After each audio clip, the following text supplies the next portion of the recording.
Always the main camera. Come on, main camera, load up. Load up for me.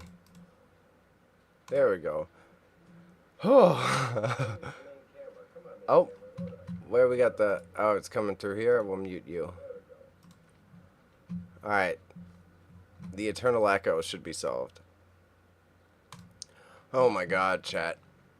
Oh my God, I just finessed the parking cops so hard. The adrenaline was pumping. I wanted to start earlier. I walked outside. I'm going on my trip 2 days, right?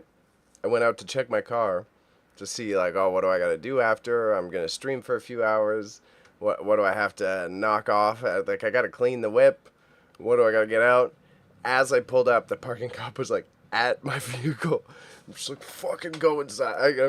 I hustled to get my keys and barely pulled that shit out in time. The guy was clearly very disgruntled, but whew, I got away with it. I got away with it. I parked it on a street that had no parking limits. Oh, that was a hustle. I was fucking sprinting. Ran into my house like a fucking bull in a china shop, just like trying to make sure I don't get that ticket. Man's is broke enough right now. I need another parking ticket. Yeah, that was, oh my God. I like saw him driving down the street and I checked my front tire and I had the chalk mark. It was like, get inside. Like, it's like big panic run. As soon as I saw a cop drive by, I was like, let me check the front tire. Saw the chalk mark. I was like, oh, fucking get the keys. By the time I was back out, he's already sitting right beside it. And I just like started the whip and drove away. And I drive standard, right? So it's like a even funnier flex because I'm like, I have to like rev the engine and get out.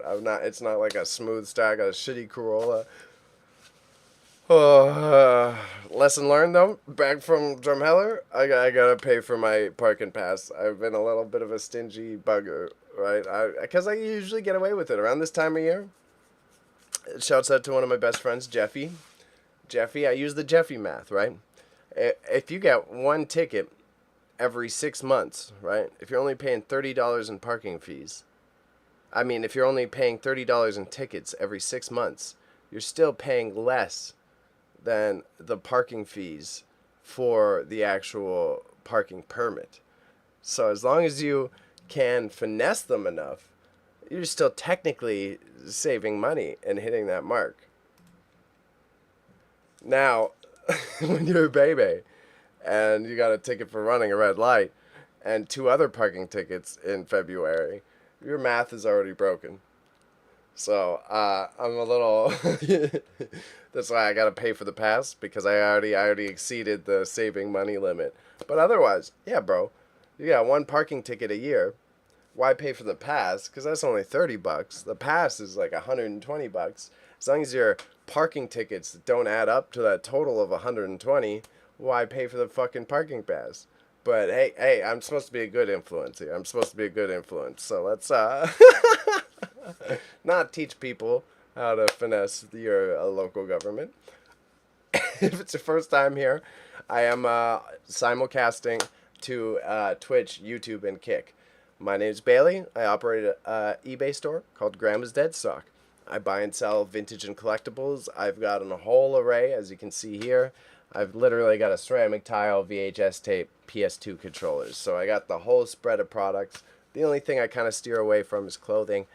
But I've got cohorts that I either split the clothes with, or there are new things coming in the future for me that I might dibble dabble a little bit. But at the end of the day, what we do here is I document the items. I already did a whole bunch of oversized ones, so I got about 7 ones that I did in my kitchen, so they're already prepared. We're gonna hang out here. We're gonna take some photos of these items. Should be quick considering the small lot. Then we check out the pricing together on eBay, and prepare the listings. It's going to be a light work stream. Probably, I would like 2 hours, but if I'm being realistic, it's probably going to be 2.5. I move decently fast, but I do tend to get lost in the description and pricing part of this process. So, what we've done in the past week or two, I prepared 40 items, literally. I'm going away to help my grandmother in Alberta, Canada. So I prepared 40 items so that I can list 2 items a day while I'm out there. Right now, I'm trying to finish, and this is the last of it. I think I might have a little bit extra, but I really want to finish listing everything that I have in stock right now. So right now we have the next like 12, 14 listings. I'm going to list them this weekend. So part of it today, part of it tomorrow. And then that way, when I come back from my trip to support my grandmother, the main focus, if you're watching these streams, will be acquiring new product.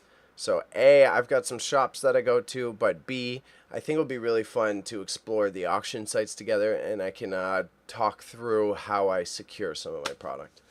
And yeah, a little lost in the sauce.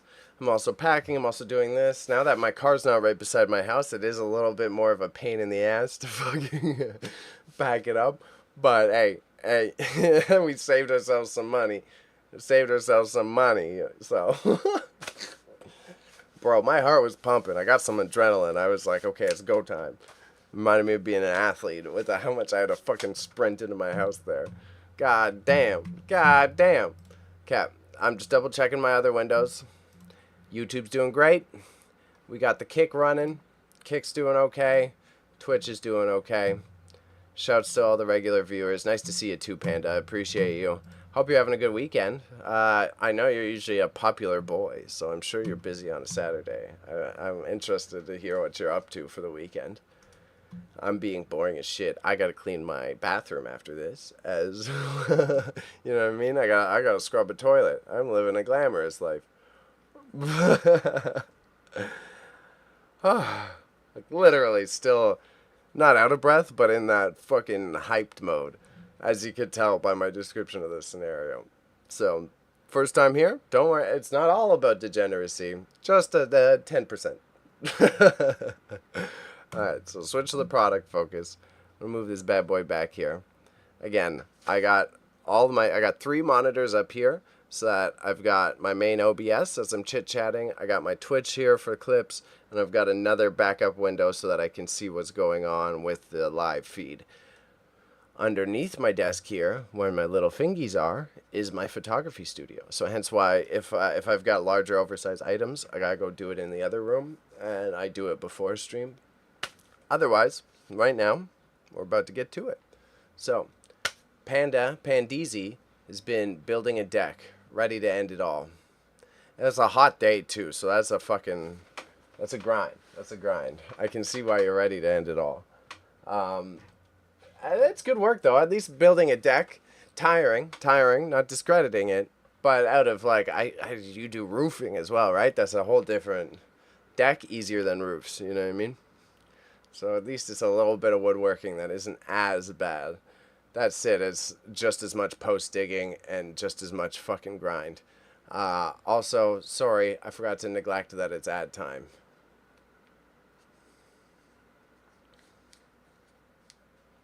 It's been a hot 4 days. Yeah, bro, my back's still red. When I was hoeing it up, if you check my last live stream VOD, I was like hoeing an entire garden for my fam.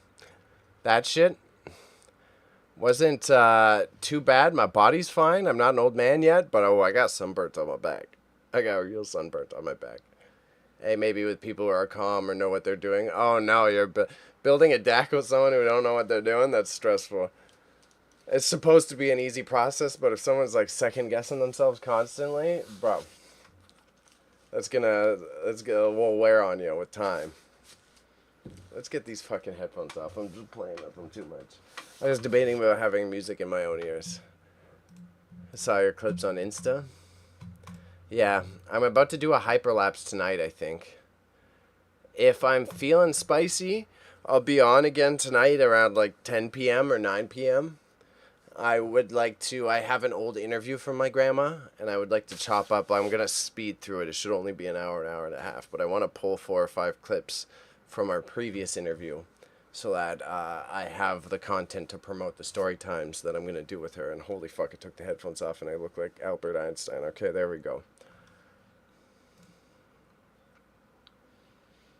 Yeah, I have a skin transition, and yeah, I'm ready to resign. Well, I'm sure you're working with fam or something, so that's a whole more difficult to resign.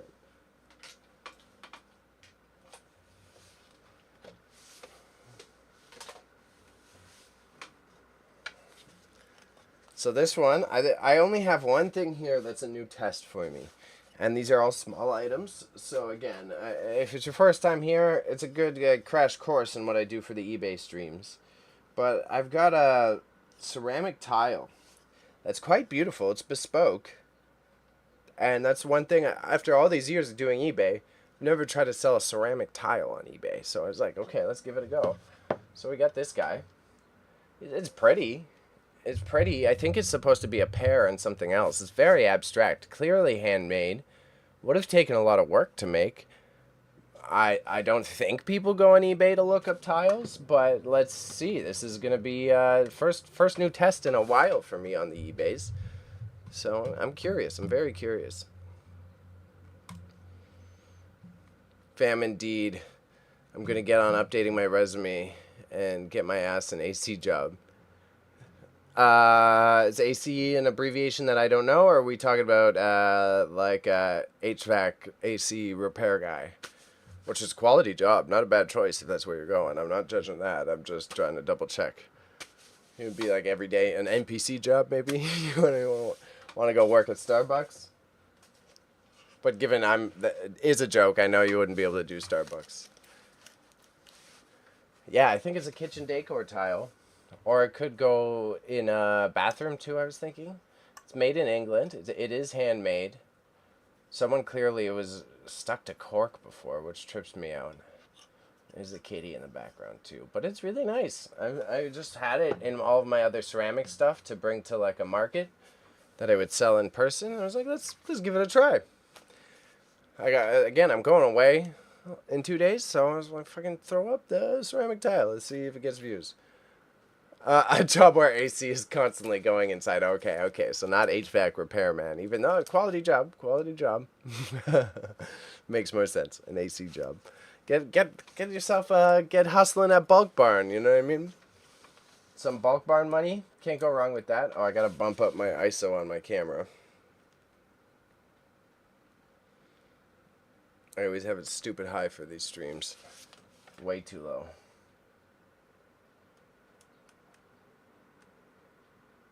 But yeah, so while I'm away at my grandparents', I do have a country estate that I am fortunately going to be able to pick. Oh yeah, that's what we like to see. It stands up. I have a country estate ready that I'm fortunately going to be able to pick. So I am quite excited to do that. And then that's going to be some of my streaming content.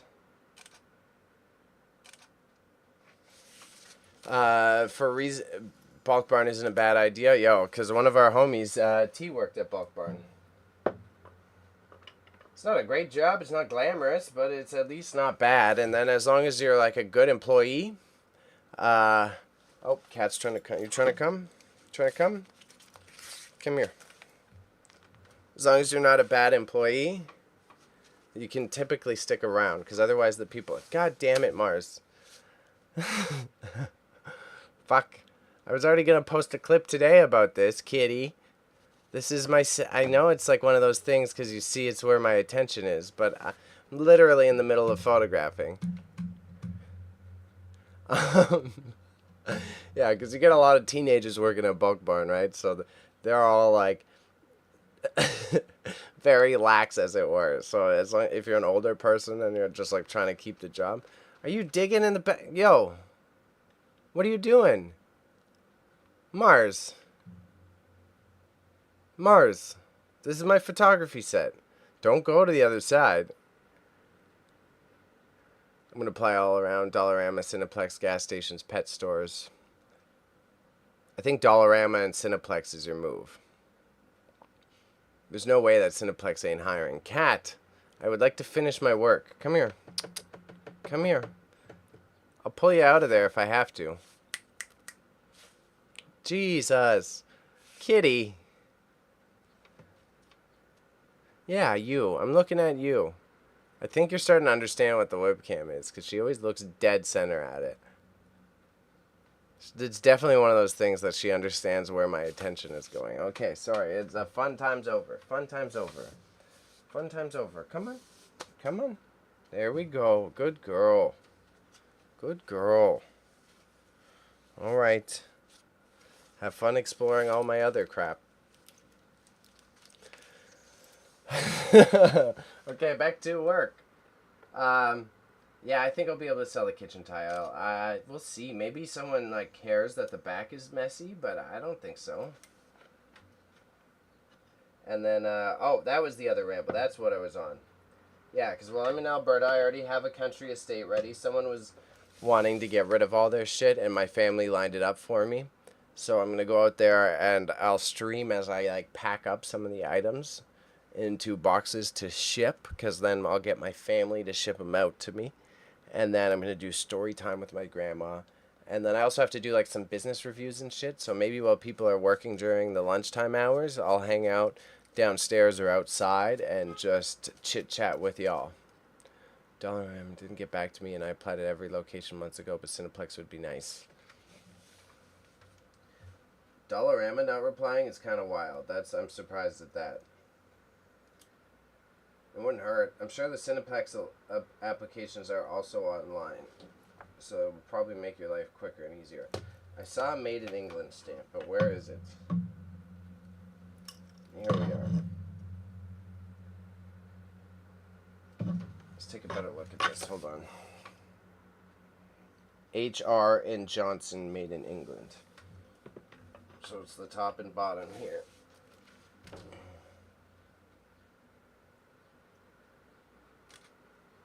Bottom, top, and then there's some sort of stamp, and I don't know what the stamp means exactly. But maybe we'll learn through the exploring. Well, I guess I have to help out just so that I'm not baiting people out. I think you're aware of who it is. You have to find job listings for one of the other homies that I work with. I can send you along some of the entry-level ones that I find while I'm doing that. I'm totally fine with that.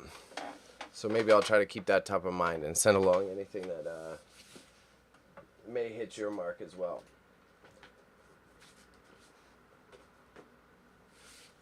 So in this one, I acquired for my VHS conversion streams. This is actually, it got me my copyright warning. I was surprised. So it must be a notable series that I just obviously don't know anything about.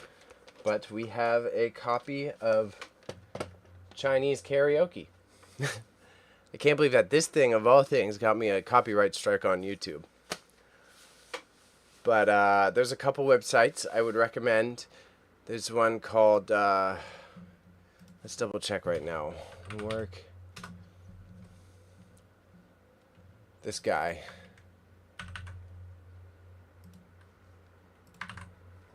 That website. And then I recommend checking jobs at the Toronto Library, jobs at the library, and sometimes jobs at the city. You Google those phrases. The city of Toronto sometimes has like interesting entry level jobs. Otherwise, it is like it's the city of Toronto. You know, some of it's bullshit. But every now and then, like I found an archivist job pop up one time, stuff like that. Let's see, like jobs at the library. It's one I recommend to check often. They're typically looking for a lot of stuff, a lot of small positions. Yeah, page. Yeah, here, look at these page positions. Even if you're able to humble yourself and eat it, there's caretaker jobs. That one. You can go to this. There's caretaker jobs in the library listings. I personally, if I didn't have my degree, if I didn't already do all this work to have my degrees, I'd take a library caretaker job. Probably deal with some bad situations in the bathroom, but that's about it. Bad bathroom for otherwise cleaning up, vacuuming a library? Like, what? That doesn't sound that bad, you know? There's definitely unhoused people like to use the bathroom, you know? You're probably going to walk into some fucking weird scenarios. Other than that, I can't imagine the caretaking gets excessively stressful, and there's no way they make you bust your ass. Probably consistent work, but not hard work. You know what I'm saying? I like books with pictures. Hey, they got the comic sections. I went to the reference library too, the one that has the caretaking job, and they've got an adult section. I was very surprised that the reference library had an adult section. So this Chinese karaoke tape, I don't know the karaoke. I don't know Chinese. I guess I could Google Lens it if I really wanted to. It was a cool watch. Considering it got me a copyright strike, I definitely don't want to keep it in my personal collection for the repertoire. We have some video game manuals coming up next. Some classics, too. I haven't had much success selling the video game manuals, which I'm surprised. I really thought hardcore collectors would want to buy the manuals, but evidently that was bad intuition. I'd like to admit when I'm wrong, too, and I was wrong. I thought the video game manuals would be like, oh, someone's got just the disc or just the case and they'll want the manual. Hasn't really happened yet, but again, I'm trying to populate the store while I'm away, so we'll throw them in. Then worst case scenario, we'll turn it into some other art piece or sell it at market and sell it to someone for like $5. In July, I'll be helping out with an in-person market every Wednesday. I'll be playing market assistant for someone. So there's potential for some really good content. I think the first week I'll probably go for funsies, not for funsies, but go to just do the work. And then after that, I'll probably live stream. I think that might be where I start doing my TikTok streaming, though. I think it might be better to like live stream to a mobile platform with my cell phone. I already do enough of these Twitch streams, and I will be consistent when I arrive back, so I think it will be awesome to like populate on a different platform. The manuals are huge, but it's better to find people who have the games they're trying to sell and need them. Exactly. So, worth the attempt, worth the time, but yeah, it's definitely not as poppin' as I thought. This series, probably my favorite video game as a kid. I guess that's a bit of an exaggeration, but top tier video game for 13-year-old Bailey, for sure. It's basically Age of Empires, but dorky.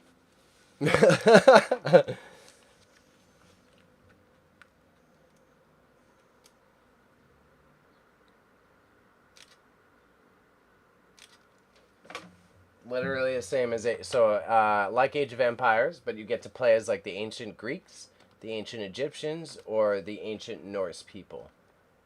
And I think there's an extra race you can pick in this one. I can't remember what it was. Oh, the Atlanteans. You can play as Atlanteans in this one. So then you have like the Greeks, Egyptians, Atlanteans, and Norse.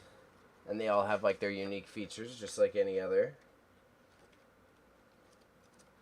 And then, see, as you can see, it's like straight up same as Age of Empires. Mini map, characters, building bases. I was big, I still am big RTS fan, but considering I have no time in my life, I already don't have time for my own fun, I don't have time to play fucking RTS right now, you know what I mean? But that shit really tickles my fancy. I like my real-time strategy games.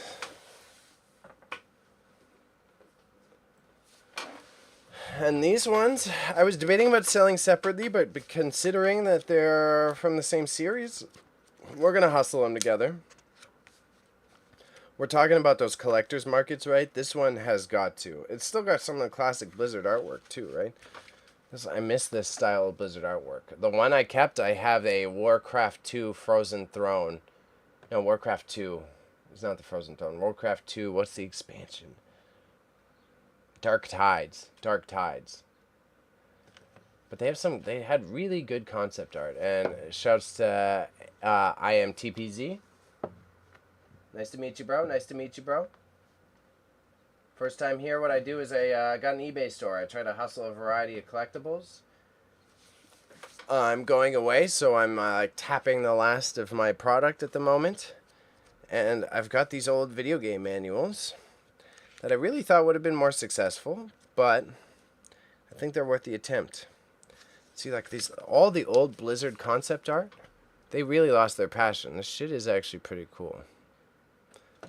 I really like their character designs from the past. I think I have my Warcraft 2 manual like in my little home library right now even. There's even stories in this. The Last Testament of Ord Rakar. It like adds lore. It's wild the amount of effort they used to put in and how much they just like don't give a shit anymore. Yeah, other than this, these are all 3D models, yeah. Oh well. So we got Diablo 2 and the expansion set booklet. I suspect, if I had to estimate, this market is probably already flooded. These, what do they call them? Battle chests. The Blizzard battle chests spammed the entire series. Like, I think that's where I think I bought a battle chest with Diablo 1, Diablo 2, and the expansion set for Diablo 2. So I'm certain that there's a lot there. Like, even you remember back in the day, early 2000s, you go to Future Shop, you go to fucking Staples, whatever. They always had Blizzard battle chests with the Game of the Year edition, of course, because they're trying to flex. But, bro, I spent so many goddamn hours playing this video game. I played Barbarian constantly. If not, I liked trying Amazon and Mage were my two follow-ups. The Assassin was kind of whack, and Necromancer was always arguably the better class to play, but I would find it boring. Everyone played Necro, so I'd be like, meh. And considering it's the internet, I hate saying Necro, because I feel like that can be clipped in the exact wrong way of what I'm trying to say. What the fuck is the Amazon? Oh, the Amazon was... they threw javelins. I can't remember what they replaced it with. Let's see if I can pull it up for you. I'll go to my other window. Amazon Diablo 2. Considering I'm doing an eBay stream, you kind of tripped me out. Here, yeah. That was the Amazon. The Amazon was like the dexterity-based class. It used like javelins, spears, and arrows. They were kind of fun to play. They were kind of like a paladin build almost. It's probably a copy of it. It was like dexterity based. One of the original 5 classes in Diablo 2, the Amazon is a versatile character that favors long-range combat but also adopts a melee playstyle. So there are a couple different builds: Frostbow, Lightning Fury. So it was kind of like a cross between DPS, like a mage DPS, alongside a classic like melee character. It could kind of flip between the two of them. It was like one of the OGs. A lot of people played them. They were fun to play, but kind of got whack by the end game. I'm trying to find if there's a good depiction. This is like kind of what they typically looked like. This was literally the starting screen, right?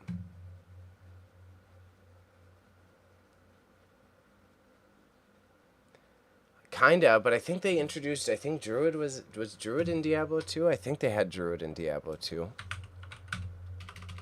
No one really played Druid in Diablo 2. Yeah, they did have it in Diablo 2. Druid was pretty whack. Yeah, it's like Fembarb. So it's like Barbarian with a bit more of a range focus. There, you got me there. You got me there with your ramblings. It was like Barbarian with more range focus. That was the best way to describe it. Druids in Diablo 2, whack. Super whack. They just didn't have... The Druids in Diablo 2 didn't have enough armor, but also didn't do enough damage. Terrible combo. But these were all the original guys, right? The Amazon, the Assassin, the necromancer, the barbarian, the paladin, the mage, and the druid.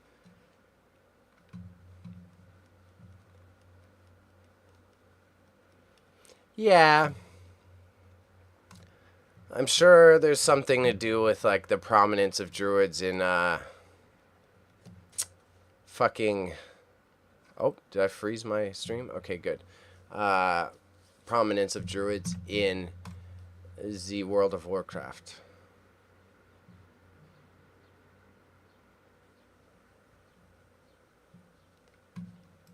Just double checking my other windows. We got you watching on the YouTubes.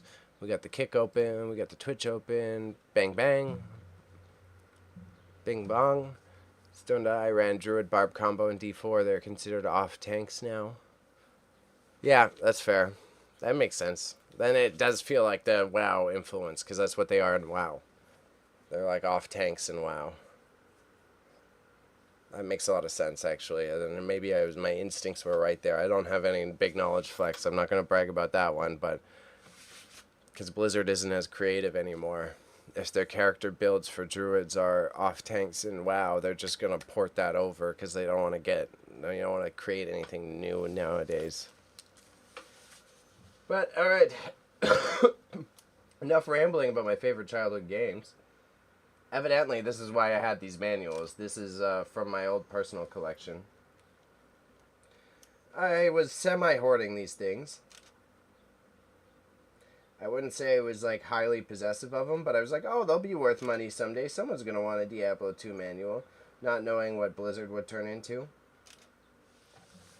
So, as I was rambling before, the only one I kept was the Warcraft 2, the Tides of Darkness. I kept that one because the artwork is very cool in it. It has a lot of like actual really cool illustrations and interesting lore in it. So that one for Bebe. But otherwise, stuff like this, it's like, okay, time to move on. You got an eBay store, so you may as well fucking sell this shit.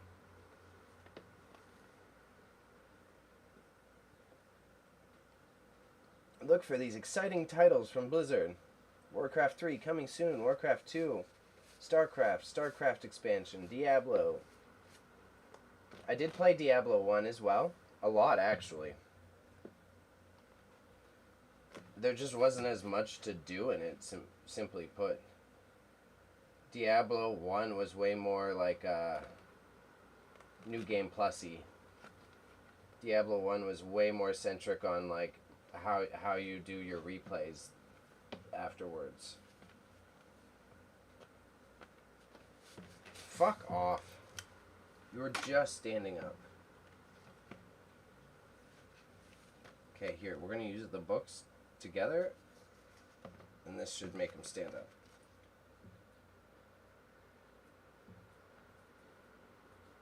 Oh my god, are you kidding me?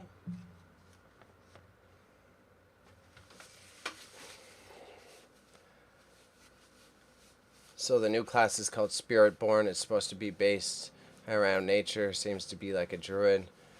Probably going to be a combo of what we were just rambling about. Probably going to be like an in-between of like Amazon and a druid.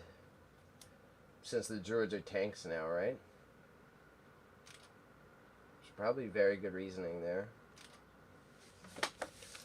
I don't like how D2 has stamina systems, so you can't sprint forever. Yeah, I don't mind that feature, but especially in modern gaming, it's always been a contentious thing for like the past 4 years. You need to give unlimited sprint because everyone has fucking ADHD now. If you don't have unlimited sprint, you gotta put mounts in, right? Copyright 2000 to 2002, so this is, yeah, genuinely, that's how you can tell is one of my old collection. I'll do this the shitty way. The books wouldn't stand up on their own. I am not holding them until the interior stands. We're getting my hand in the photo and I don't care.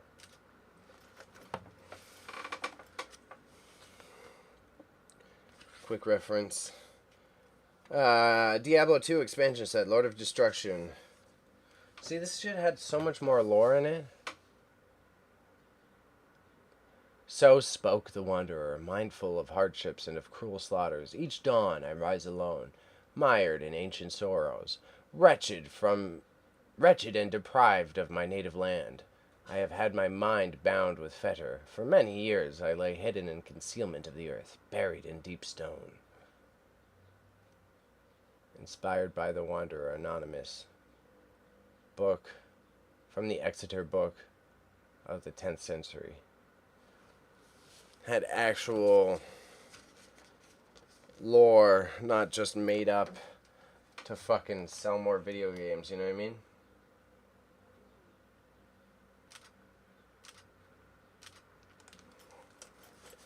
Like, I feel like the first few games were kind of set up like you could almost feel like they could happen in your world. But these illustrations are what I keep talking about. These old Blizzard illustrations, their old concept art was genuinely beautiful and pretty fucking cool. And they just, like, gave up on trying to share their cool concept art. But, like, they had very anime design styles, which I thought was awesome. But, I mean, obviously I'm biased.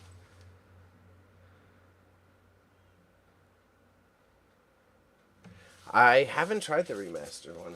I also haven't really looked at footage of it, so I'm curious about how it goes. I did really like Diablo 2, as I said. There was a lot of... It had both aspects. Storyline was long. It's in the blogs now. Still cool tips. I didn't know that.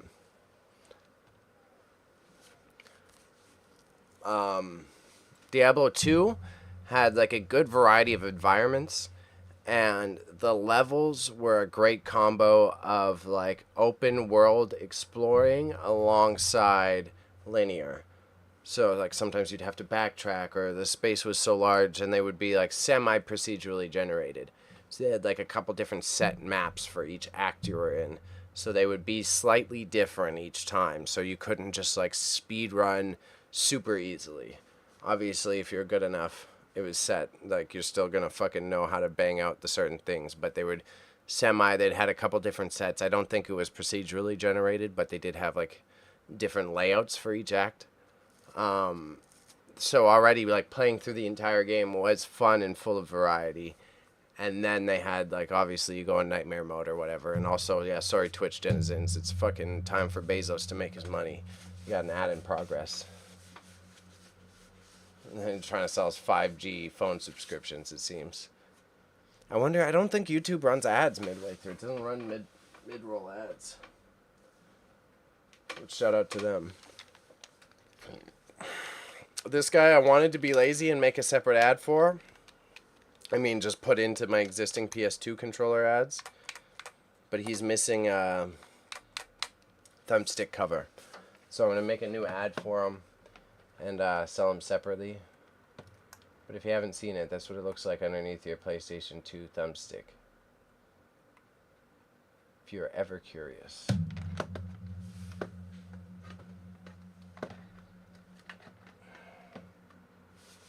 Prop it up like that.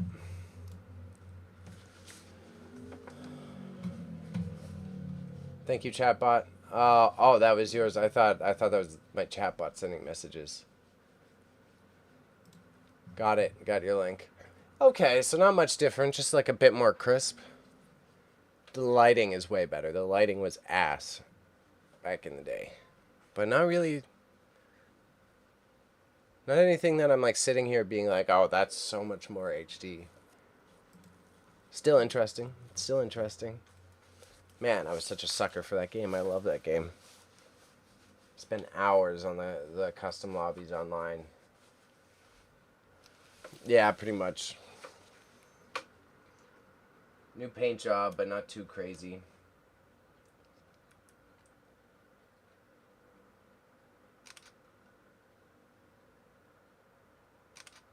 Still, at least it's better than the Warcraft 3 Reforged.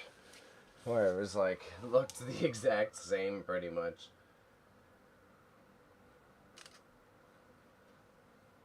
And it's just a shame because like back in the day,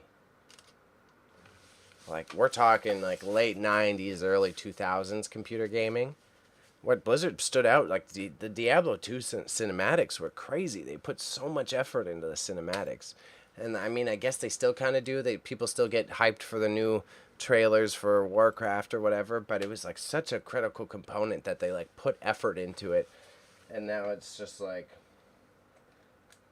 the corporate greed to the utmost maximum, you know?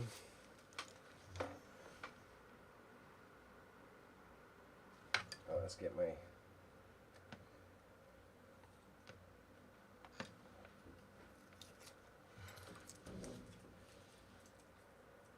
Yeah, even Fallout 4 Next Gen update didn't change much. Yeah, well, that's that whole, what is it, the creation engine? I think it's the creation engine. I'm pulling on nerd knowledge that's starting to slip from my brain because I'm juggling too much. But that's because good old Ubisoft, or whatever, Bethesda doesn't want to update their fucking systems. Todd Howard.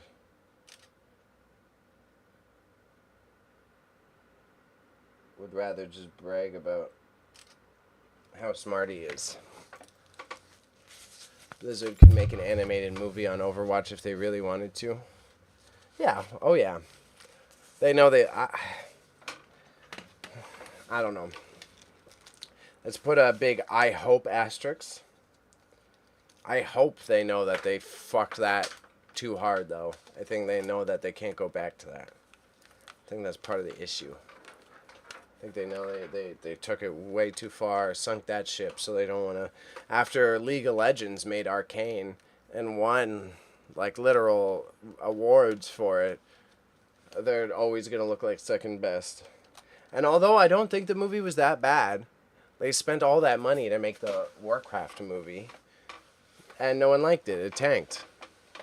Though I'll say I didn't think it was that bad. The graphics weren't that bad. It did follow the original story pretty closely. It didn't really change too much. It just added more like human emotions versus the video game followed the orcs a lot more. So it's like I think after the movie failure, they're like, let's not put our money in there.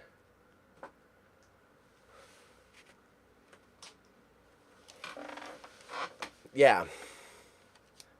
Like, because they looked goofy. They had the same proportions, like their armor and shit looked like the video game armor. But I could see how then if you're just some rando, if you're like average Joe moviegoer, you're like, oh, this really sucks. The reason why Fallout and Arcane did good is because it's for the main audience. Yeah, mainstream audiences. I wouldn't disagree with that. I wouldn't disagree with that at all. That's where League of Legends, both of those franchises have more breathing room because they've created this vast universe. I guess you could have, yeah, Warcraft would have been just like pick a random side story within the quote-unquote World of Warcraft and create a movie on that for mainstream audiences rather than trying to like retell the Warcraft 2 story, like rather than trying to retell the story of the video games. I think you got a good point there. Same thing with Edge Runners. Edge Runners wasn't like, we're going to try to retell the storyline of Cyberpunk. We're going to just make it its own anime thing.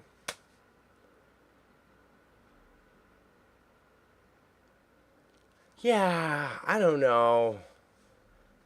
I feel like you could have done... Same answer as what I just went off. The Assassin's Creed, I think they just fucking fumbled the bag because... Exactly what I was just saying. They can just like pick anything and explain like, oh, this guy gets put in a machine, he gets to live his memories. They didn't have to try to make him look like Altair and then hit this weird uncomfortable in between of like not keeping the video game fans happy and then not making it a digestible outsider movie. They had one foot in each pond, and then they're like, oh, yeah, the Animus, here, strap yourself into this giant fucking machine that you jump around in.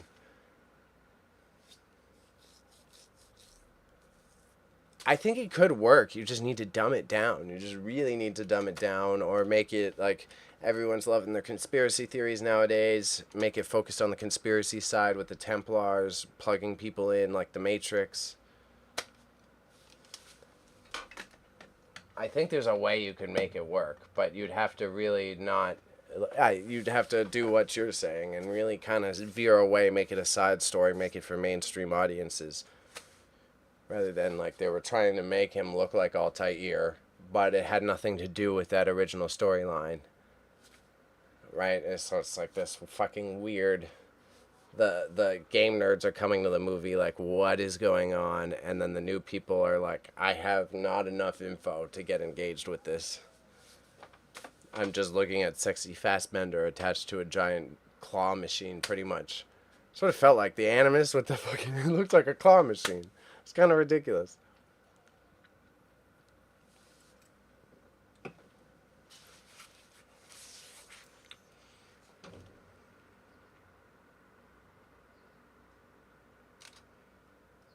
Yeah, I've always been... That Warcraft movie, I've always been very torn on.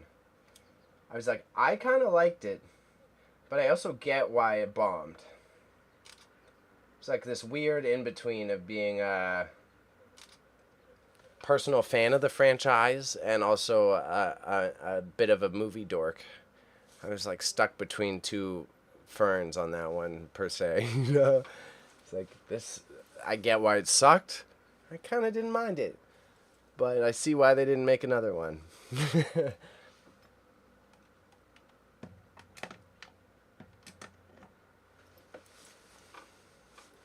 Hey, we got a Liam in the chat. It's going good, it's going good. We're talking about video game movies right now. How terrible the Assassin's Creed one was. And contrasting it to Warcraft. You're saying the exact same thing about Halo as well. Why are there two different storylines? Yeah, I totally agree with that. Yeah. Yeah, you kind of gotta just create a side story. There's so many, and with Halo, it's like there's so many fucking cool things you could just like go off on. So many cool things you can go off on with Halo, and you choose to make the main character the Master Chief. It's like, you know, pull the modern Star Wars TV shows and have the Master Chief appear at the end of the series, and then people will be fucking hyped. It's a Halo TV show. Halo TV show. Raza didn't mind the first bit, and then he started to hate it. I didn't really like it at all. Why do they have rebels have an AK-47? It makes slight sense. The whole thing about the original Halo storyline was that humans still only had like regular projectile weapons, but then explore that nerdy fun stuff. Like, how cool would it be to be the fucking, from the perspective of just like the human rebel that's like, holy shit, they've got lasers. You know, that in itself is cool. Instead, you're like, oh, what's this intrigue and drama? Who's the Master Chief gonna fuck next? You know, I think just the realism of like a human facing an alien for the first time, that in itself, cool. Focus on that. Make that like. There's so many little. You can focus on like the original Halo 2 plotline. Like they have, what is it, New Mombasa or whatever, where when the fucking Covenant first invades. Like, how cool would it be to have a storyline from the perspective of people living in that city, you know? Just take it away from the Master Chief. Make an ODST style movie, you know? How scared you are just being a regular soldier in the army, and then all of a sudden you're like, shit, there's aliens with lasers. That sounds way cooler than what they did. Season 2, Master Chief is only in the armor for, I think, the first half. He's just a dude for the rest of the show. I love seeing something done. Yeah, like something, there's so many cool, the human element of it is an awesome TV show. You try to dramatize it, it's gonna fall flat, bro.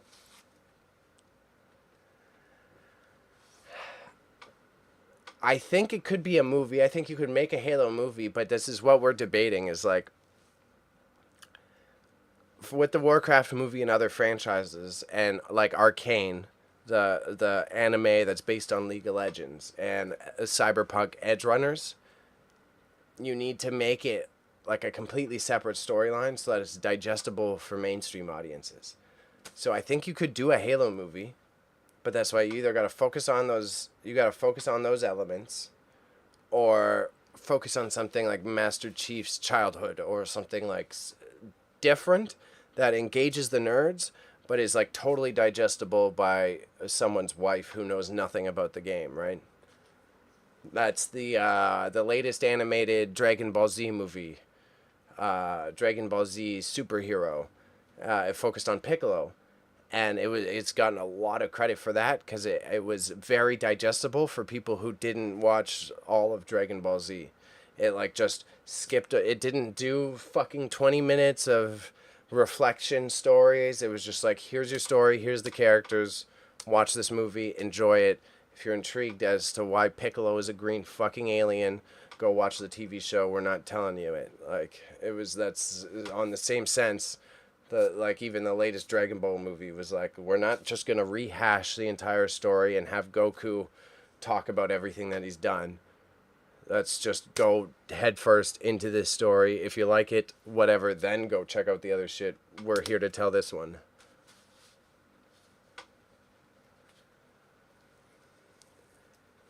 True, there should be some more for that Halo Sword 2. It's a monster in the game. More story for the game. Well, because, yeah, the Halo Sword, same thing. That's what I'm saying. The human element. You know, imagine you're just like a regular soldier in the human army, and then you got one of these fucking elites with a big energy sword in front of you. You're going to be like, what is that? How's it work? Those are all cool plot points, but I don't know why showrunners have to be like, we need to make this show based on a game one-to-one with the source material. Don't get too far from the source, but also use your own ideas. That's why Fallout is a great example. Fallout uses the premise that all the games use, where you're just like a vault dweller coming out of the vault, and then it allows you to create your own storyline, but it's not fucking...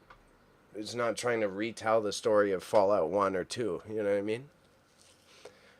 So then it's you're touching base on the stuff that the nerds are comfortable with. It's the plot device that they've already been used, and then it allows newcomers to just also fully digest the information. Because at the end of the day, that's how you got into it too, playing the game, right?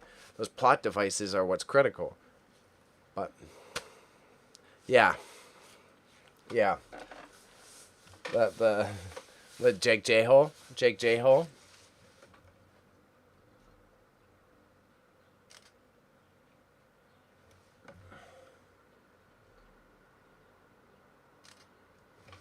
If I'm correct, yeah, number one, don't whitewash your main character. Yeah, I think the Jake J hole movie of Prince of Persia had that same exact shortcoming we just identified.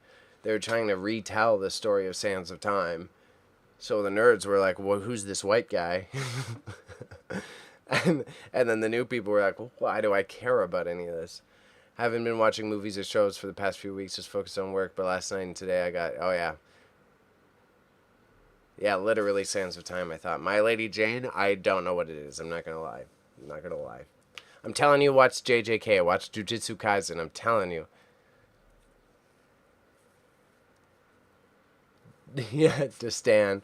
This is true, though. They did, and it makes no sense. Let me double check this controller. I got so rattled up talking to you guys. Let me make sure I got all the angles. Otherwise, that was the last piece I needed to photograph. Yeah, it is. We're good. So we'll go back to the main window here. Yeah, we'll look cool, so we'll leave this guy in here. We'll put the other PS2 controller just for fucking looks.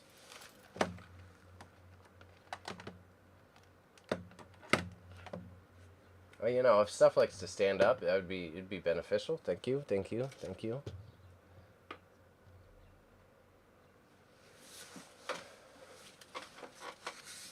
Using laughter as medicine, the only reason why I'm taking in, getting energy up. Anyways, BRB, enjoy the rest of the stream. We'll be back shortly. No worries. I think, actually, what I'm going to do right now, I'm going to take like a 5-minute pee break.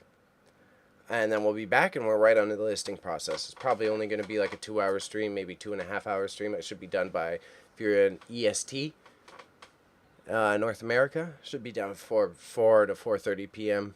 Probably end up closer to 4:30, but I'm trying to aim shorter.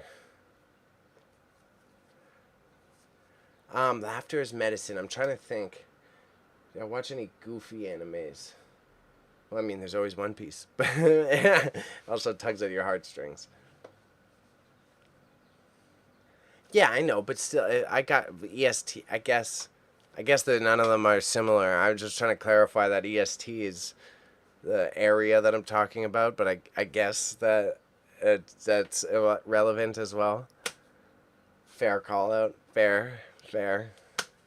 Okay. Give me a second. Quick pee break. Possibly slightly longer for another type of movement. And I'll be right back. It ain't gonna be long. Bad streamer.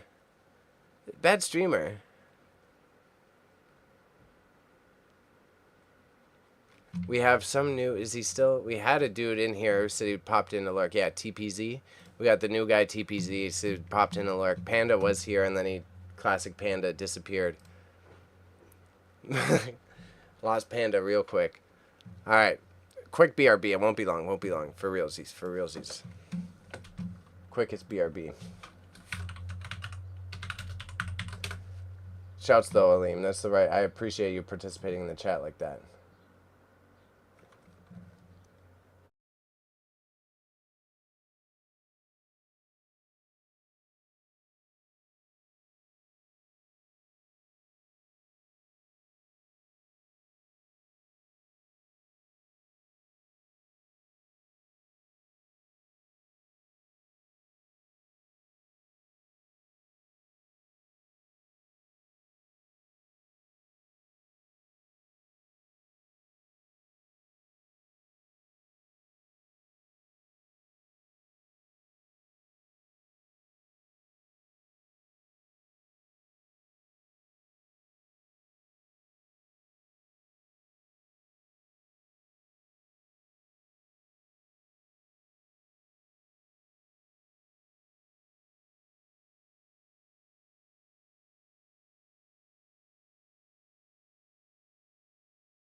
Yeah, see, quick. We back.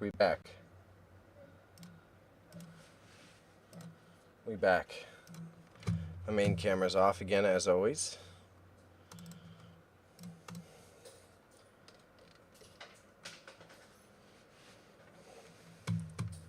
You want to build a snowman. Hey, the new guy who dropped in said he was in lurk mode. But lurk mode, mans, Don't be afraid to hit follow. You know, I'm gonna be streaming even while I'm away. You can get some story times from my grandma as a character. I might be on like late tonight, but even then, super quick, another like hour-long stream. I probably won't put it to my story. I'm just gonna drop on this evening, and my goal is to. I've got an interview with my grandmother from last year. I want to cut out about like 4 clips so that I can have some of them prepared to hype up the storytime streams. Because otherwise, I'm just going in like raw dog to here's Fran. It would be way better if I could like hype it up a little bit, you know? And my favorite SD card is finally starting to break, which is fine. I got more than enough money's use out of it, so it's not like the end of the world, but it is not fun, I would say. Yeah. Because I'm like really excited to do the storytime streams with my grandma, but no one has seen the clips yet, right? So it could seem abrupt. Oh. Oh. Stream's still live? Okay. I unplugged the other camera, and then this camera froze. But, so yeah, it's like I want a couple small clips of her chit-chatting so that I can share that. Then otherwise, while I'm out there, I've got a country estate that I'm already picking that is already set up for me from my family. They look tattered. Yeah, that's why I go with these middle. That's why I like my Sonys. I don't have them plugged in right now because, again, we're simulcasting. So we're also on Kick and YouTube if you want to subscribe to those other platforms. But the YouTube gods absolutely hate me playing music of any sort. So we got this, right? No way where you're going to move? No, like, I'm not moving. But I mean, like, out in the country, they have no one's tech savvy, right? So no one's aware of like eBay hustles and shit. And there's like 2 families. I think I've got one for sure on lock. And they're moving out of their country home that's like was owned by their dad and their grandpa. Owned by their dad, but they're almost 60. So it's got mad old shit from the country out there. And I'm going to go clear that house out. And then I'm going to hang out during the day on stream in my grandmother's basement and like pack up boxes so that they can ship it out to me one at a time. I'm bringing my big ass suitcase pretty much empty so that I can just like also bring back a load myself. But this way I am doubling up on getting work done. So I'll have the stream running so I'm keeping this live. And then I'm getting eBay products prepared as well as stuff for my stall. The one that would be cool, like literally, they have antique pitchforks and shit. But that's so heavy to ship. So I got to think about that. I got to think about what I want to do about that. But I could pull a whole, like, antique farm tools. Where I grew up was like one of the biggest coal mining capitals of the world. Like, before all that shit went overseas. I mean, like, I've helped people. I would kind of say Porn Guy was my first one. That was like a full house clearing. I ran through all of Porn Guy's house.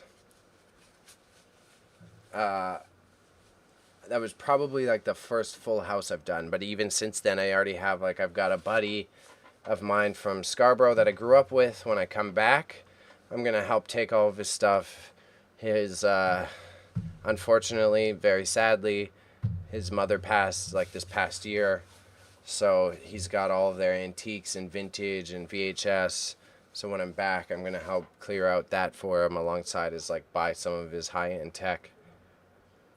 So I've like had a couple house clearings so far.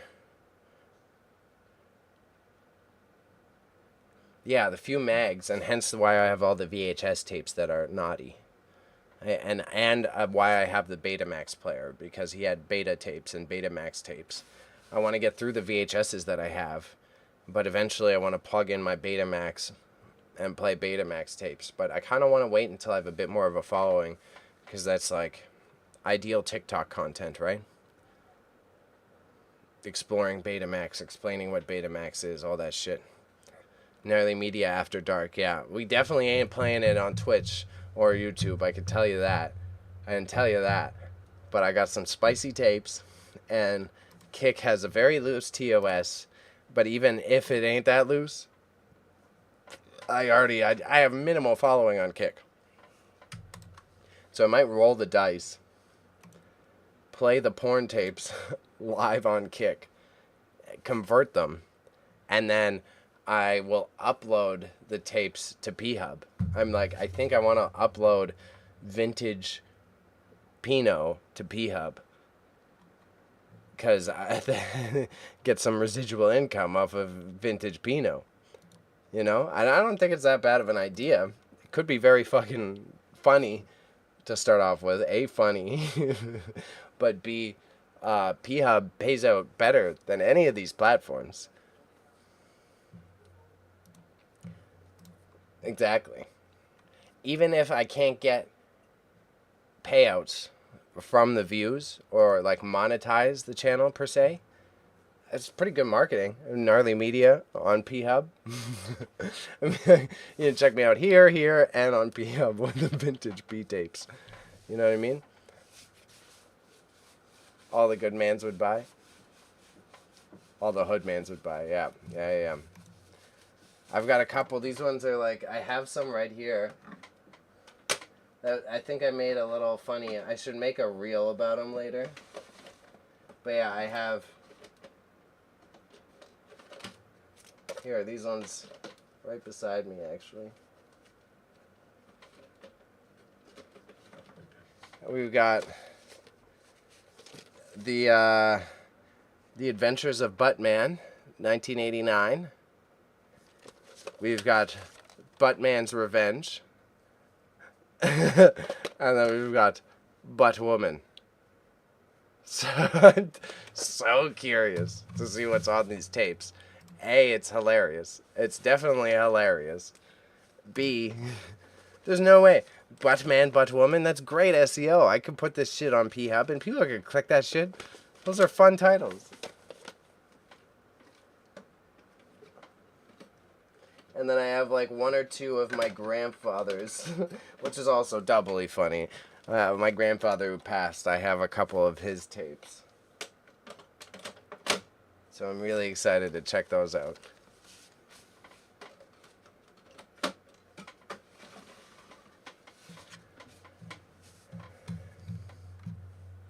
Yeah, it's been a minute. Sorry, I would have warned you.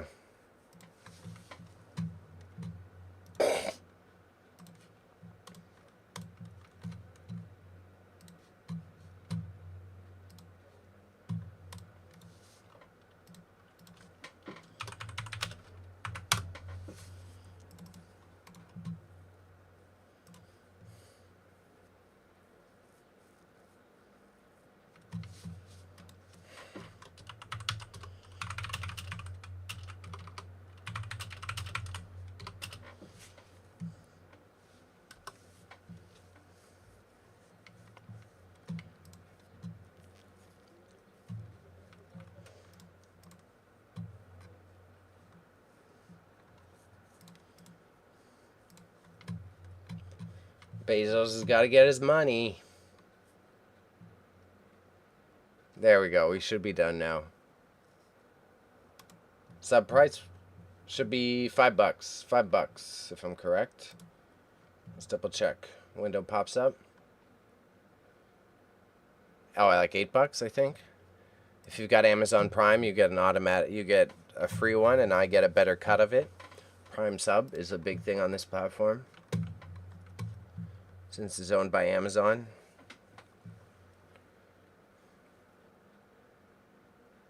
Slide over to the eBay focus. But yeah, bro, if you want to, you get it for free. You don't even have to add any money to it. Just click on, you click on subscribe.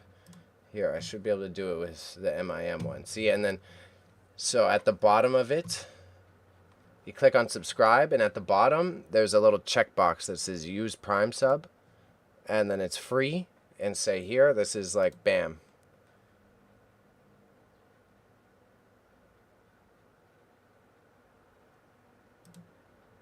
Oh, the notification didn't pop up on screen, so clearly I'm missing something on my alerts section. I gotta fix that, supposedly.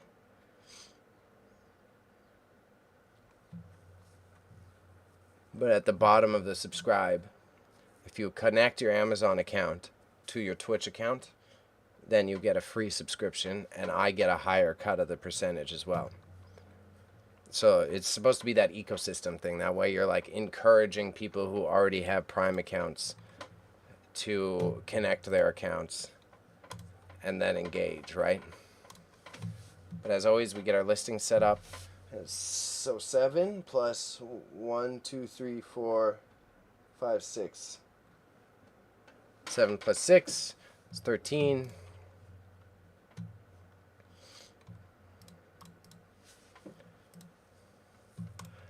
And also, I started a bit later today than I wanted to, but I was like, hey, shout Salim. You made me hit my sub goal, too.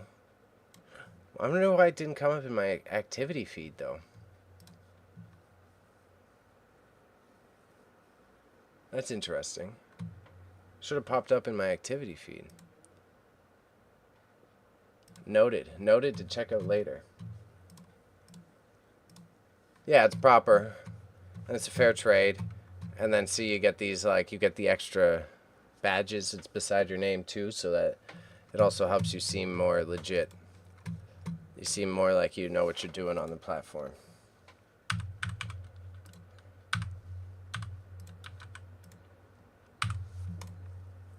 It's cool. It's a cool deal. I don't know why this didn't pop up, though. I should be able to see that alert. That's what trips me out about it. Weird. Whatever. That's a later problem.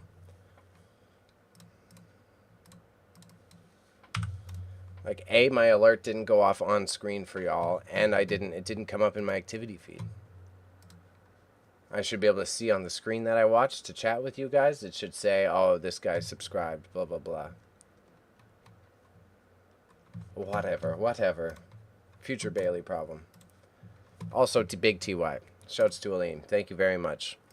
Appreciate the dono. Oh my god, I almost hit 112.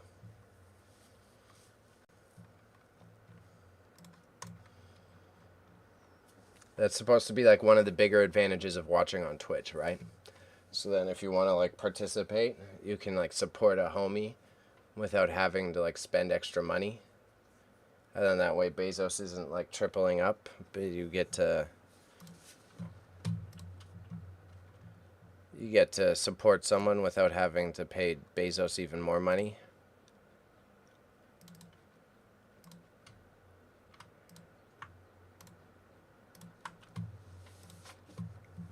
Ba-bam.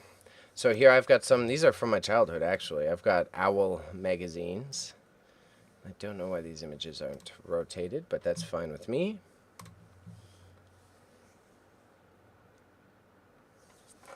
Oh yeah, it helps. It helps. It runs the numbers up either way. Then you get the ad-free viewing. I think it helps my analytics, but there's not a lot of evidence behind that one.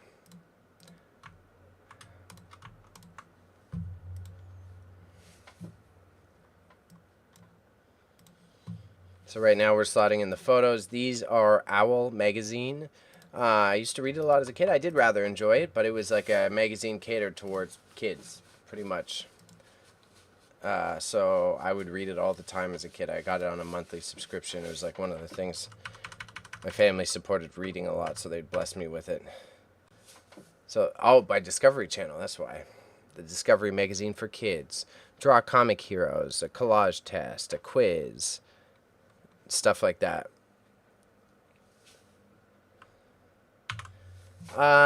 Nothing too crazy so far.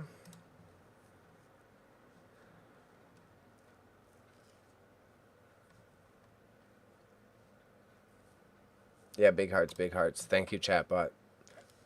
Thank you to Aleem and all the regulars. Also for Razzie Dazzy watching on the YouTube, that is also helpful. This guy, I think I did list in the past, but I took it down. I was intending on putting it in my stall, but evidently I've been having so much theft happen at my stall, and they're doing absolutely nothing about it. So we're putting it back into the eBay store, because someone would steal this. It is a official Game Boy Color fanny pack. Probably only worth like 40 bucks, 45 bucks if I had to estimate. Could be worth more, but the strap is also tattered. So as you can see here, it's a little ripped up. So I have to take a bit of a hit. So even if it was worth like 60 bucks, it's kind of, I got to mark it down either way. It is. It's awesome. So I figured someone would want it. That's another personal one. I had it from when I was a kid. I just don't like wearing fanny packs. I was hoarding it for a bit because I'm like, oh, this will do well. But it's like, I don't, meh. Time to move on. This one, cool one. This one should do well, I imagine. We have a Dodgeball, the movie. I was thinking about Game Genie for some reason before I hopped on.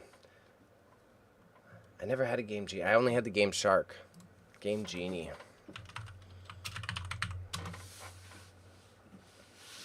Oh, it was the NES one and Sega Genesis. Okay, yeah.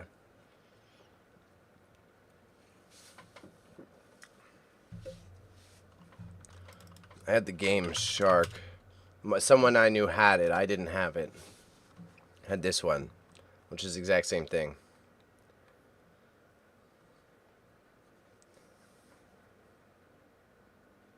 But sometimes, like, the games wouldn't be full version. You'd hack your Pokemon game and it'd break, and holy shit, they're worth like hundreds of dollars now. I didn't expect that.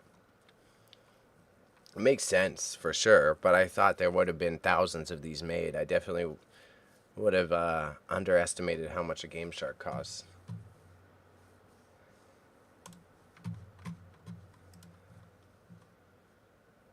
That's crazy, though. I really figured there would have been a lot more prints of it. Usually that's what marks it down, but I guess it's rare tech. It's probably one of those ones that people threw out in that in-between phase. It's like the same reason why Guitar Hero controllers cost so much now. Because everyone thought they wouldn't need it, so they just threw it out or just left it to rot in a closet. And so Dodgeball, the movie, with, what's his name? Vince Vaughn. We got White Goodman, the guy who owned the Globo Gym. Oh, that is Ben Stiller. You're right. I forgot that was Ben Stiller.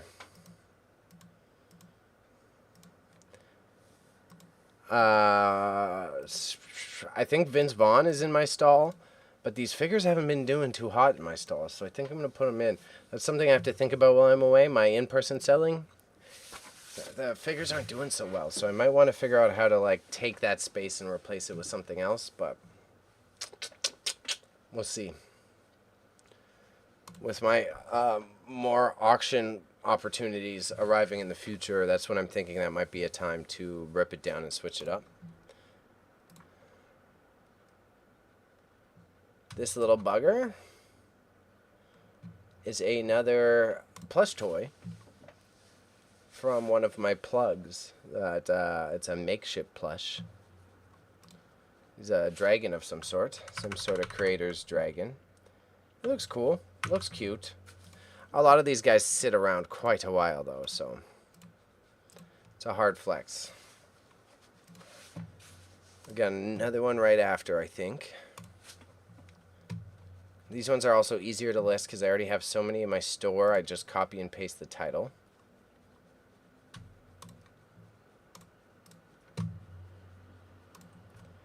And then, as always, when I talk about how I like to set up the photos, I like it to feel like a whole cyclical process. I like it to feel like, so as you scroll through all the images, you get back to the first one. So you'll notice I always drag one back down to the end because I take two different main photos. so that when you're like click, click, click, click, click, you come back to the first image, and it's a lot more intuitive and easier for you to get to back to what you were trying to see. You know what I mean? And then, yeah, that's the last of the kitchen shot stuff. Now we're back onto the tiles that I started with.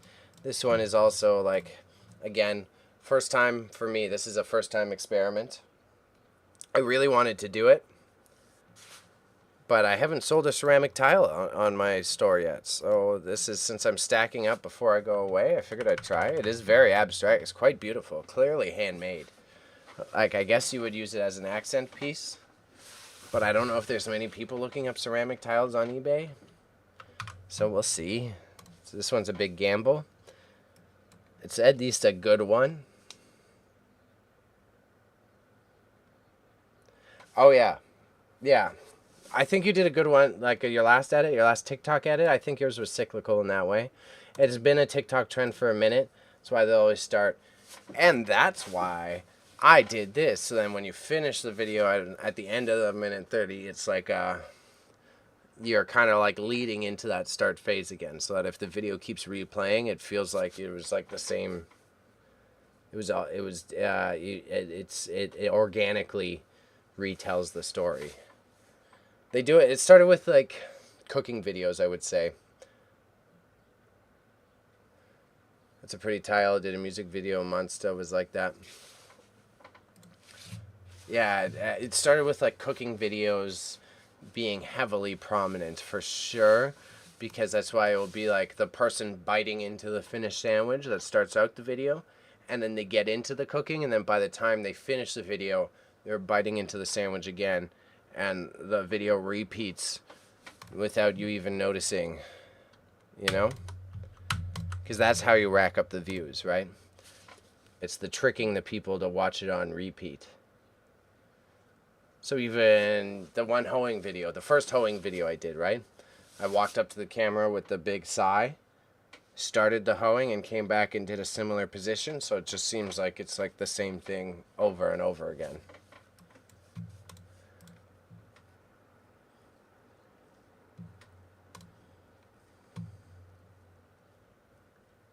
Yeah, I've got like one or two more of those. I'm probably going to edit one of them tonight. I'm not going to go too crazy with it, but it is 100%. The pun was a great pun to abuse. I loved abusing that pun.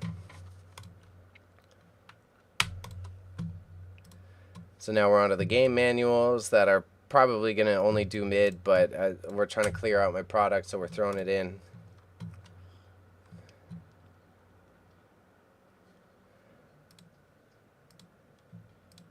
I'm still just so frustrated that my stall does nothing about all the theft that's happening. Otherwise, I would love to have a better variety of these products in there, but I've already had PlayStation 2. I had a whole PlayStation 1 stolen out of my stall. Controllers, NES controllers. I had a whole Game Boy SP get stolen. Like, yo. It makes sense.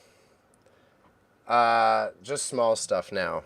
Less expensive stuff because I took out everything that would like someone would want to steal. But I think I lost a toy or two and a couple card packs, and that's about it. Which, that shit's acceptable. Someone walking out with a PlayStation, not acceptable. You know?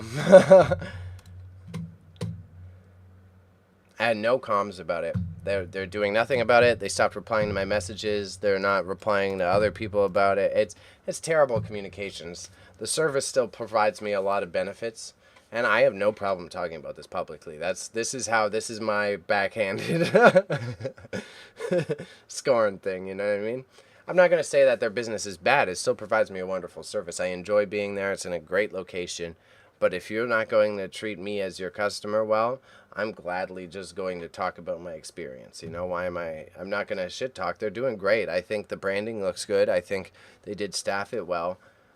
It provides me a wonderful service as a vendor, but at the end of the day, I ain't gonna lie. You have to keep me happy if you want me to lie.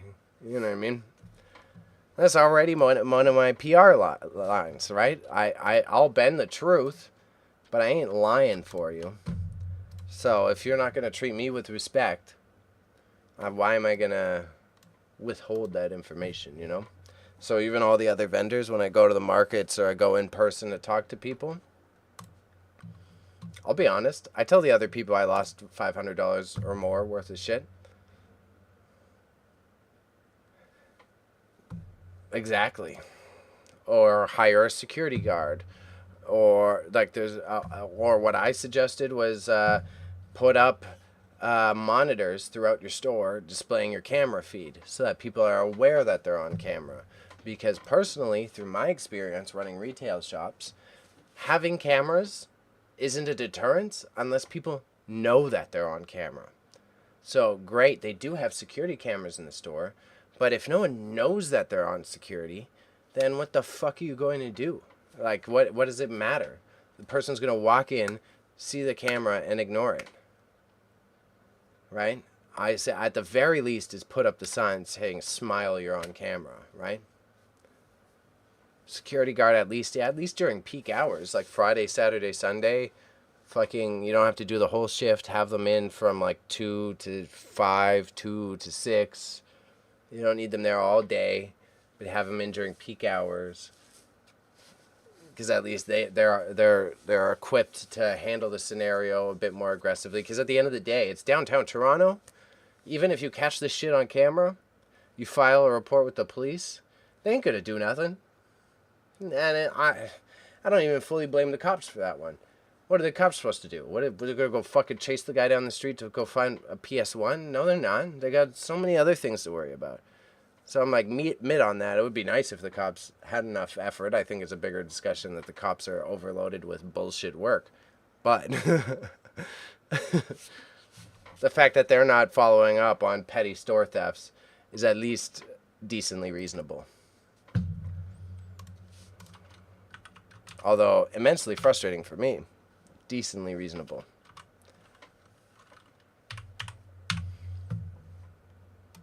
But they stopped answering me. I provided my suggestions. They got insanely defensive. Which is like, chill. Whatever. If that's how you want to react, cool. I'm going to take the high road. But you also played your hand pretty fucking strong, buddy.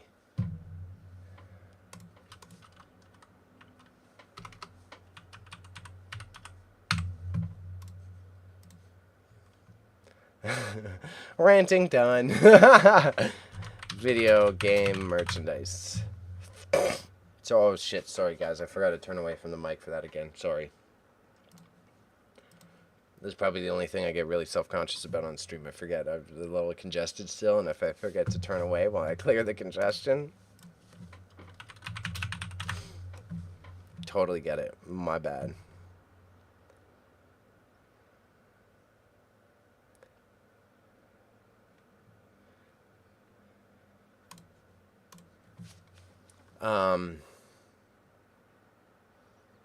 I can and do have other measures for theft prevention, but I'm paying you. I'm your client. If you want that high-end knowledge that I have from being a PR official, pay me. Literally, pay me. And I don't mean it in a grumpy way. I just want to be compensated.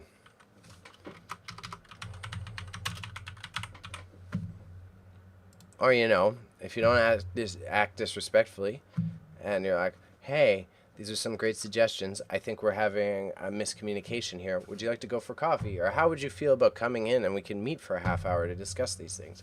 Then maybe I'd be willing to, like, offer some more of my knowledge. But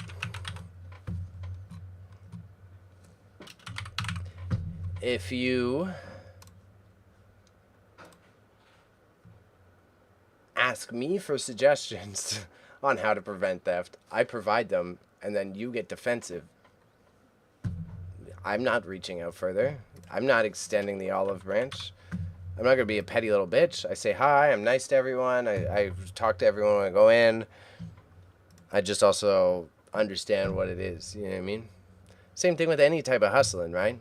It's all about reading those personalities. This is where I'm blessed that I did have the weird, rough upbringing that I had.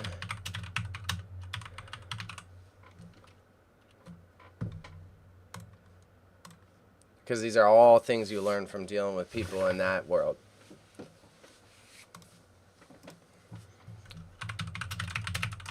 It's not necessarily a matter of, oh, you disrespected me, so fuck you.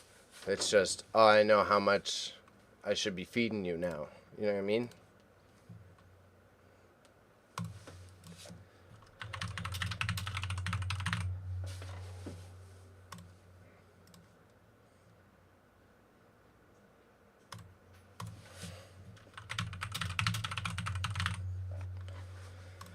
All right.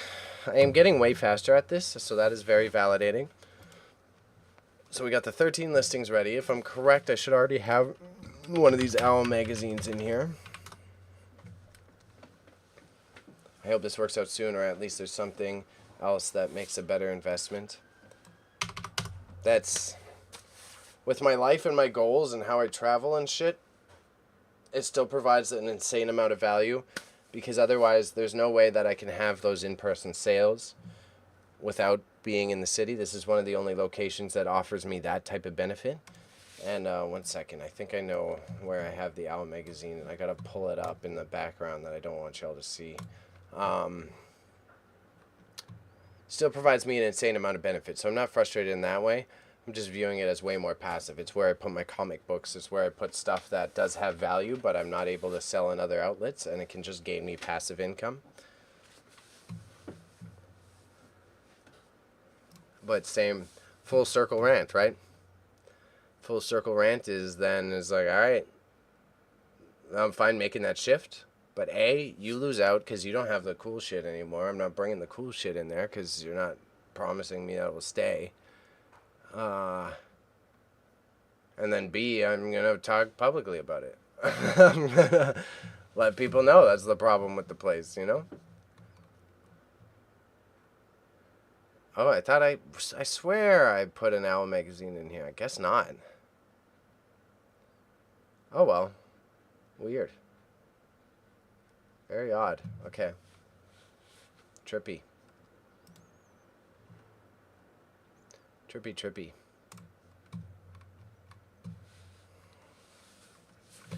So still not a, it's not a huge disappointment. It sucks, but it's not the end of the world for me.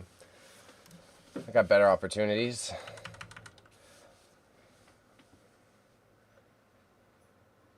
I would also, and I'm fine saying this publicly, I'd also say that they're taking a very outdated approach to marketing. June 2002, Owl Magazine, Canada. Let me type this in for my ADHD so I don't forget.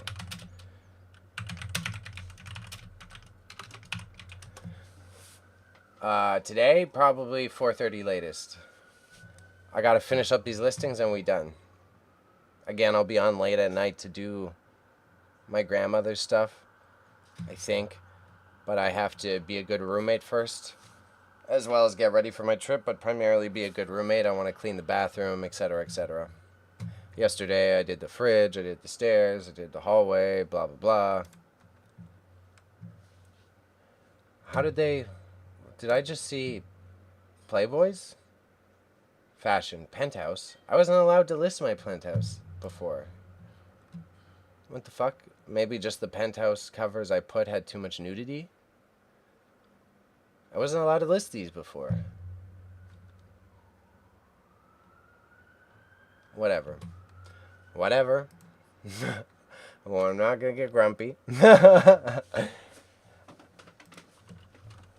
Owl Magazine, Canada.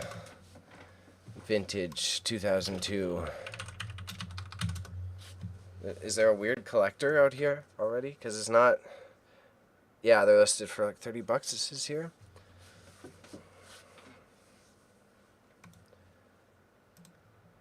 I was wrong. I checked everything. I did it off screen so that people didn't see... So you don't see the back end of what I got in here. And I'm going to message you right away when I'm done, Aleem. Busy boy, but not like urgent busy boy, you know what I mean? Weird. 2002. We're gonna go to the regular Google instead of the DuckDuckGo in this case. Owl Magazine, Canada, 2002.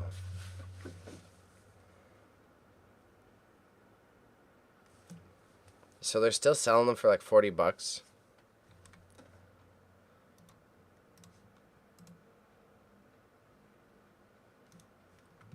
So this guy, here's one copy.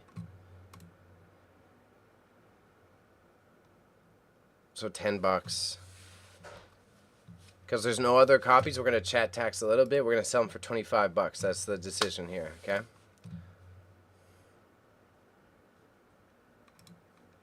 Designed for preteens. So we're going to go $24.99, $24.99, $24.99. Yeah, no worries. I'm just laying down today out of it. Yeah, message whenever. I'm here. I may fall asleep. Yeah. I'm going to send big messages, just so you know. I'm going to send big long messages, but I am calm about it. And I'm also not in a rush. But I'm going to send detailed messages just so all the info is there. You know what I'm saying? Fair warning. Fair warning. We got a lot of lurkers today, eh? Oh, and there's also, yeah, stream chat, stream lingo for you. A lurker is someone who's like watching, they're watching, but they're like not in the chat. I'm their second screen content. I'm their background content. So that's why you'll notice that I keep blabbering even if I don't have a lot of chat going, because that's like my duty as the entertainer here, right? June 2002. Wild Wet Games. Sus. Wild Wet Games. Ow. Magazine for preteens. June 2002. Canadian original. Wild Wet Games. Ow. Magazine for preteens. June. Canadian original magazine. Maybe we'll put Meg. It's probably not bad titling. I kind of fuck with that. We'll leave it at that. That's not bad. That's good SEO. So what's this one? Is this one, what year is this? Probably 2002, I imagine, if they're in the same batch. Oh, May 2003.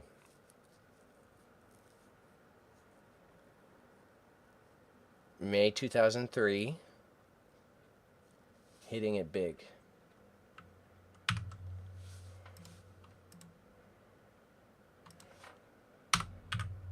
May 2003.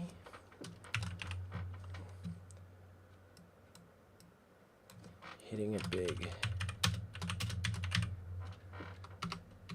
Yeah, today's stream was kind of just like to keep... I had to do this no matter what. I've got the 40 items ready for well away, but I need to list about 5 today, and I need to list about 5 tomorrow. So I had to get some done, so I figured I'd fire this up and get it cracking. And then the other portion is again, I really wanted to set the personal goal of trying to get everything that I have right now ready for eBay listed. And this is it. These 50 items were kind of like, I'm really running low on the storage locker for eBay items, which isn't a bad problem. I just was like, here's the push. If I'm under the gun, I'm going away. Let's get everything done now, because I'll get more while I'm in Alberta, and then I'll get more when I'm back. I want to visit my parents where they just were in Ontario, and there was a couple great shops, great charity shops that I'm definitely going to go and fucking clean them out. I'm going to go buy a bunch of remotes and Blu-rays and shit off of them. They're all like, everything in the store is like from $1 to $4. So I just have to be patient, pick through the shit. I'll try to haggle them a little bit, but since it's for charity, I'm not going to be too stingy. November 2002, Draw Comic Heroes. Oh, art issue. November 2002 art issue.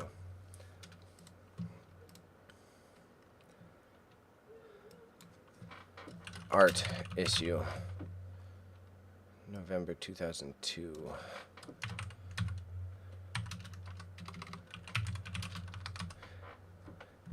These could be worth a bit more money than I'm estimating. But I'm kind of being humble to it. This one, I'll chat tax them at $25. But at the end of the day, I'll take the L. Can't be too greedy. I need to make some money. I don't want to sit on Owl magazines forever.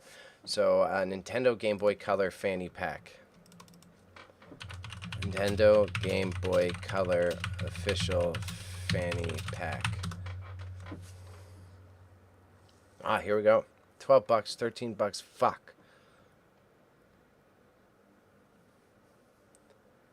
I think this might be worth bringing to market then instead. Well, cool. I mean, I guess if you really wanted to swag out with these, I didn't know they're so affordable. I would rock this pink one if I rock side bags like that.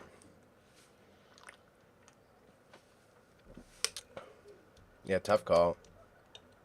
I like this one. Oh, yeah, belt pack for it? You'd be the fucking coolest kid ever. If your Game Boy Color literally in a safety pack? That's cool. I'm watching that. I like that.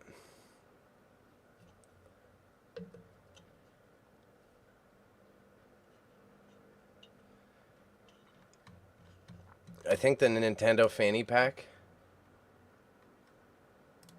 Yeah, I'm surprised at how affordable it is. I like it. I like this one. This is pretty fashionable. It'd be trendy. You could match that with a lot of good fits. A little beat up, but I don't mind that. I think, yeah, because mine's so trashed. Like that back belt, right? These are only $20, right? Oh, and I think I know what I did here. I think I typed it the Canadian way. Take the U out.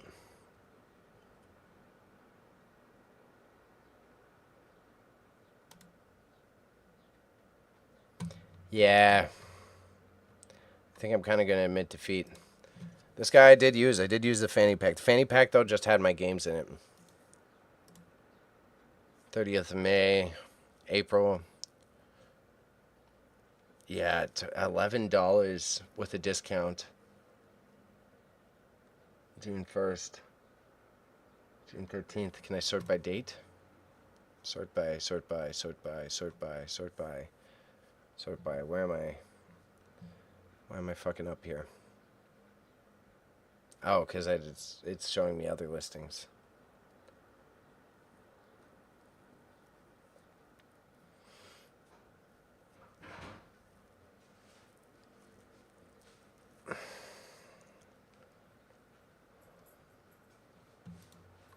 It's okay, Oreo.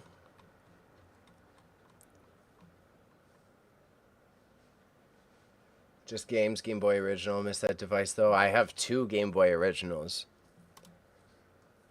I think those are going to stay in the personal collection. I was originally holding on to them in case I ever did this hustle. But I think I'm going to hold on to it. And I think here I'm going to admit defeat. We'll put it into either in-person selling or I'll fix the strap and rock it myself as like a side bag. Nintendo Game Boy Original. I do want to switch someday soon. The Switch Lights are mad cheap now. Oh, so $90. So maybe worth holding on to still, though. Holy shit.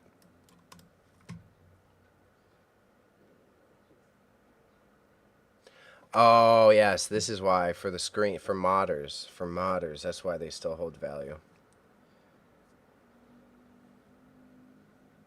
81. Yeah, I think I hold on to this.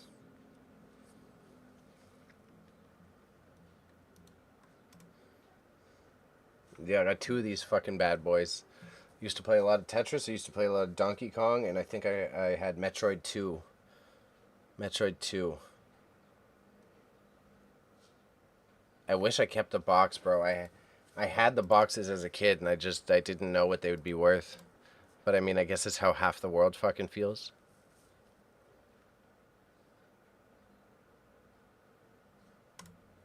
Their box art was iconic for the time too, though. Way better than all the other systems.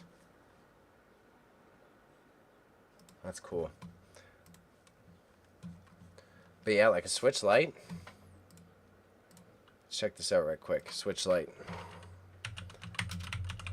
Probably on eBay, way cheaper too. Okay, still more than I thought, but still way affordable.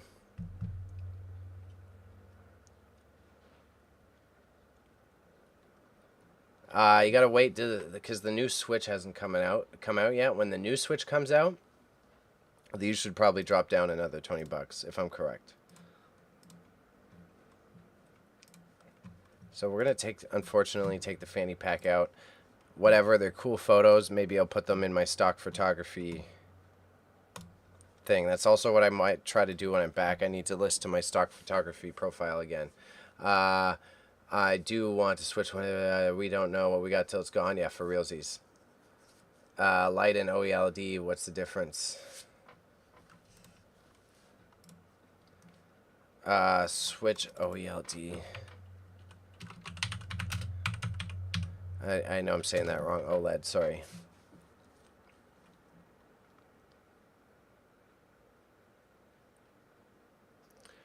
So you're talking about the OG. So the OG switch, like the OLED with the light, is the OLED has a slightly better processor, but for the style of games you're playing, that shouldn't matter.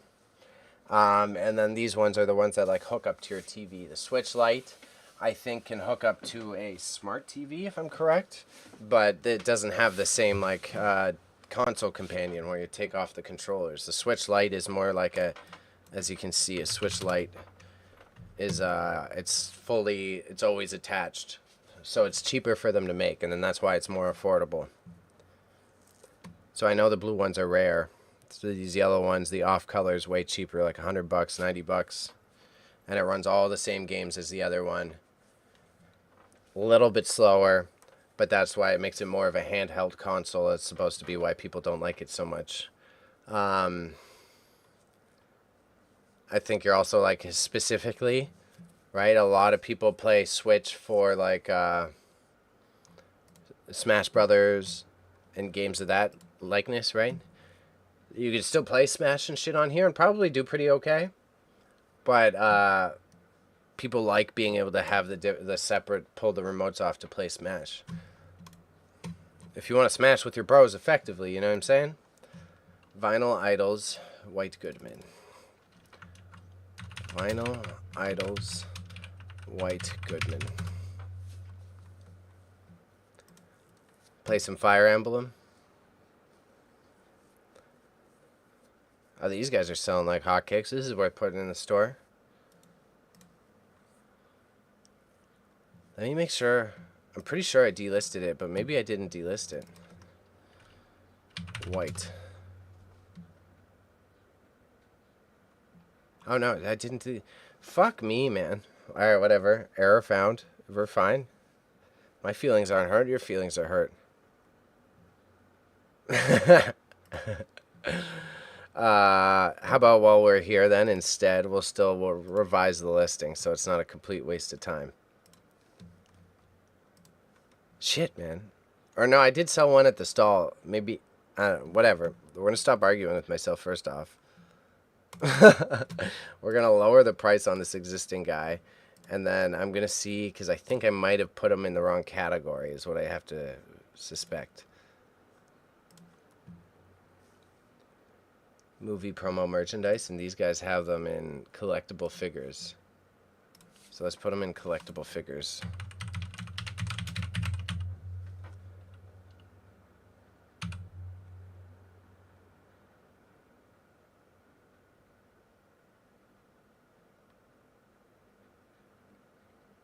Brain, bobbleheads and figures.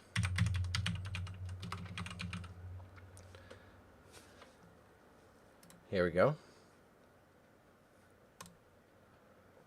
Final figure. White Goodman. Final. White. Vinyl Idols. Franchise. Dodgeball. White Goodman. Brand. TV show. Movie. Dodgeball. True Underdog Story. Material. Vinyl. Sport. Dodgeball.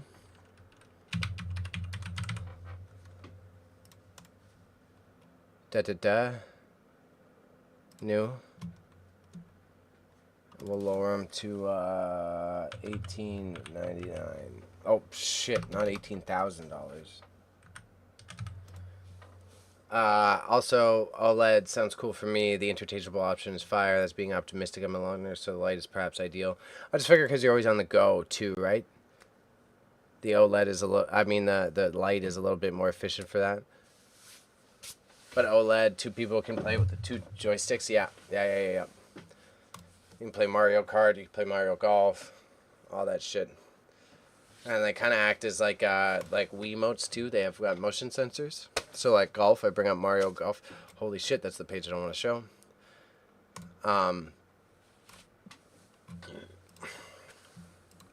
Like, so when you play Mario Golf, you can you use the motion control. The Switch Lite's sold more than the normal Switch because of the affordability. You can use the Joy-Con and the Pro controller on the Switch Lite. Ah, see, so I didn't know that. So then, yeah, you could get the Switch Lite and then just get an extra controller or two, and then you're still paying less than the full price one. And again, I know the upgraded Switch should be coming out soon, so all of those should go down in price in the next year or so.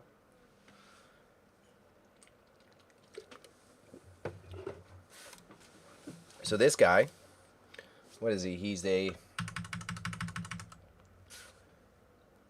Great Gretsch. Oh, 1 of 449. This is what we like to see. Great Gretsch.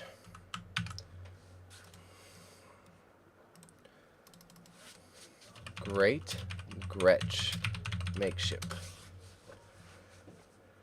I mean, who even said it's an upgraded Switch? The upgraded Switch already came out last year. It's shit. I'm an old man, eh?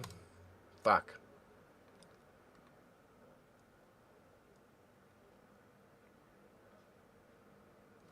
Okay, did any of them sell? No. Holy shit, the market fell out on these just as bad as fucking Funko Pops, bro. It's horrendous. It's the personal people will probably know who the plug is on these.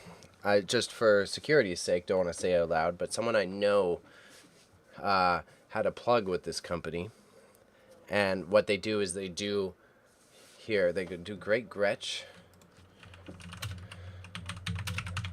So if you're an independent creator, they do crowdfunding campaigns so that you can get a product made, right? So it's like, and then if your audience doesn't buy enough, then they just refund the money to everyone. So that as a creator, you're not losing money if the campaign isn't successful, which is a pretty decent business model. But kind of like Funko Pops, and what's the other, something...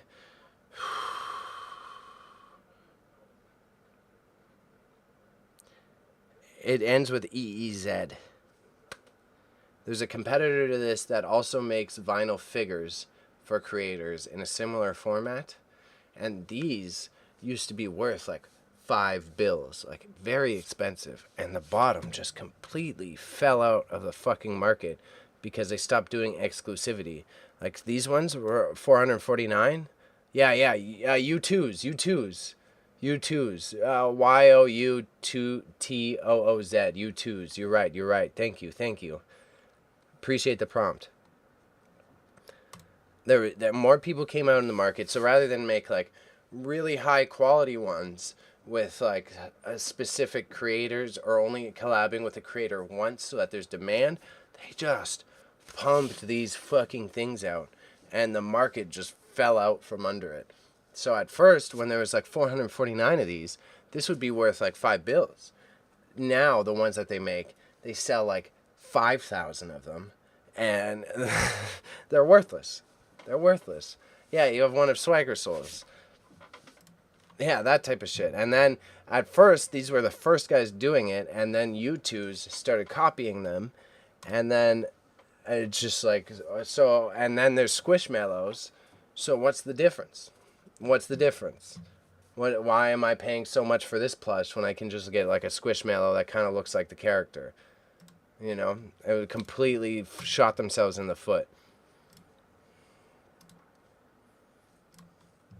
Otherwise, I love the business model. Cool business model. But yeah. Dr. Nowhere loading, and half these people, what are they?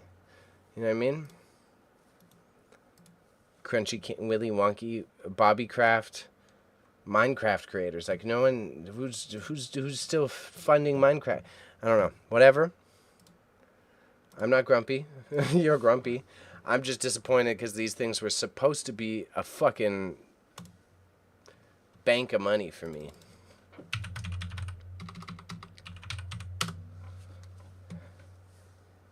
Yeah, it is just like an NFT. 7-year-old dudes. So you'll see, I have to go through these and delist like the prices, right? But some of these before, like this, the Zergling, right? The Zergling was supposed to be a rare Blizzard collab, and then Blizzard collabed with like 5 other companies, so then the bottom fell out. This guy, he's still very popular, and there's only 223, so I still have him at 749. But it's way too fucking high. I gotta lower it. But whatever. And I swear, do I have 2 of these? I might have 2 of those. Does that bag have the same tag? No, I've got a plug who used to know people at this company. I want to keep their privacy, just in case. I don't think anyone would get in trouble. I also found a free-to-play game to play when you got rare free time. Yeah, we'll see about that. I don't know if this is a second one. I'm gonna have to check my storage. Let's make a note of that one. I think I have 2 of them. So this is the other one I have. I think I've had 2 of them.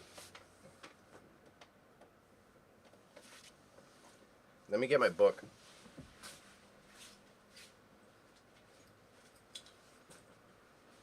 Where did I put the book? Right here.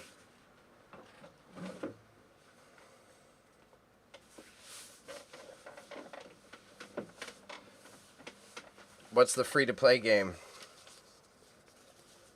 Oh, I saw that MapleStory Mobile came out. I'm not going to lie. It tempted me a little bit. MapleStory Mobile did tempt me a little bit.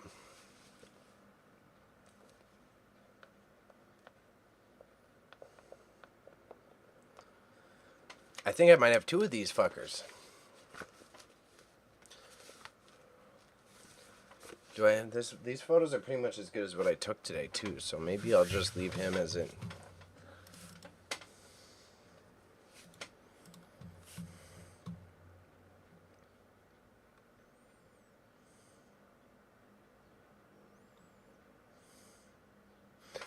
I think yeah.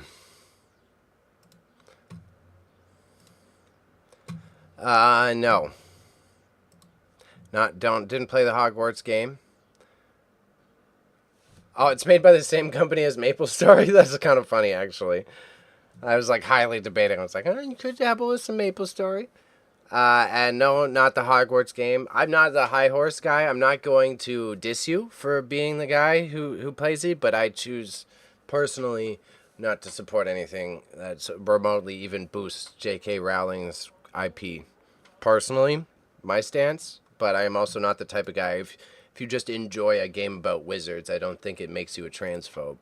But I would personally not like to participate. You know what I'm saying? One of those lines.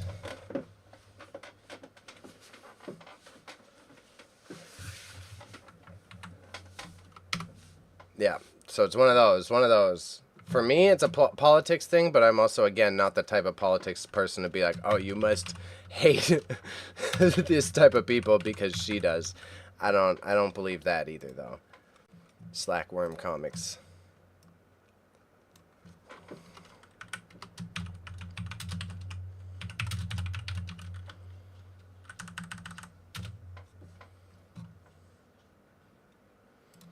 It's supposed to be great, though. Everyone loved it. Everyone I know that did play it, Aleem, everyone loved it. So I also don't have shit to talk about that. It's supposed to be really fun. It does kind of look fun, but I'm just also like, no. JK can go, like, eat dirt, bro. How many? 449. I got distracted by talking about wizards.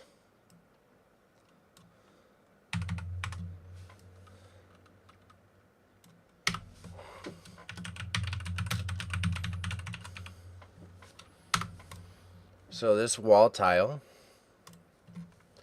let's see, where's the back? The top. You send the game along?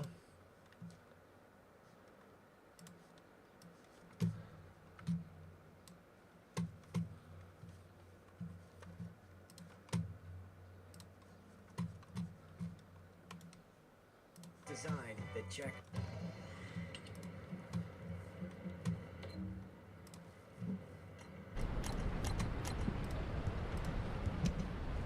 This is the free game?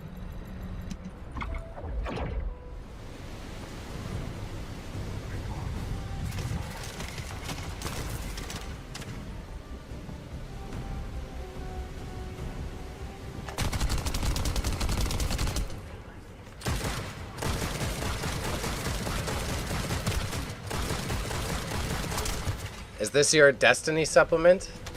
Yeah, it's it looks like Destiny mixed with Anthem.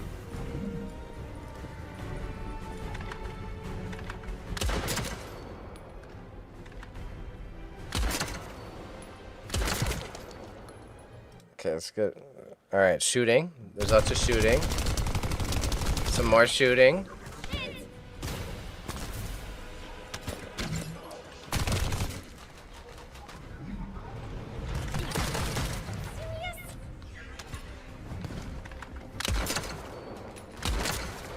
Warframe is probably the better comparison, yeah. Feel a lot more Warframe vibes. And Aleem talking about Hogwarts, I like the idea of it, the world, I guess, like the fluidity of the games, the smoothness is kind of why I didn't prefer MK over SF, Mortal Kombat over Street Fighter. Yeah, Mortal Kombat is very stiff. Like, Marvel vs. Capcom 2 will forever be my fave style. Yeah, maybe you try Dragon Ball Fighters. You might like that. But Hogwarts definitely isn't as anime and fast as that. You've got way better options, I would say, for that type of open world game. But go play fucking Honkai Star Rail then, you know what I'm saying?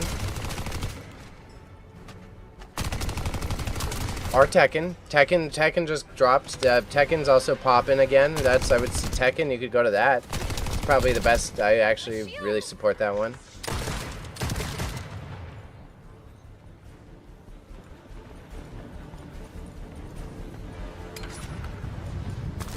Yeah, Honkai Star Rail is the made by the Genshin Impact people. Big anime, open world, fast gameplay.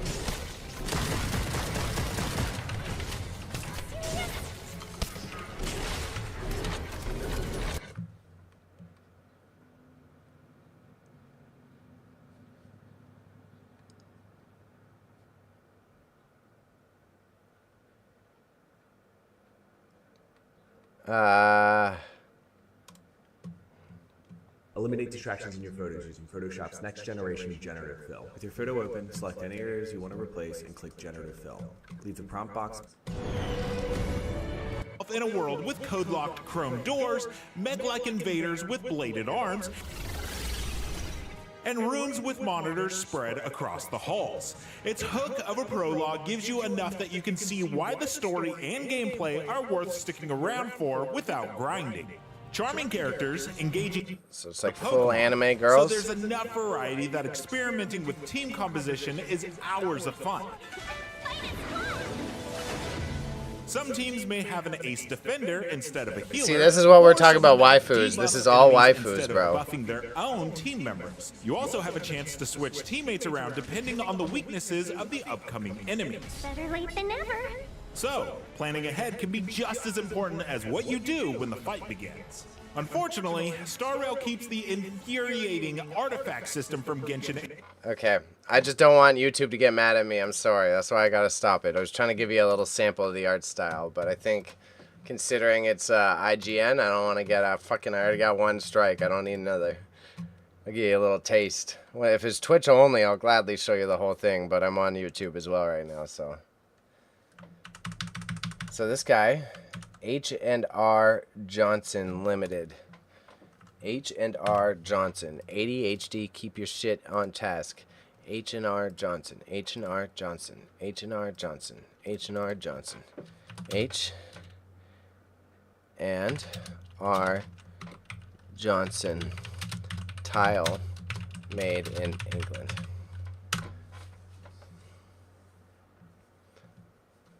And that's that one you could get on your phone. Maybe try that out. You could just play that on your phone. That might be a good distraction for the day.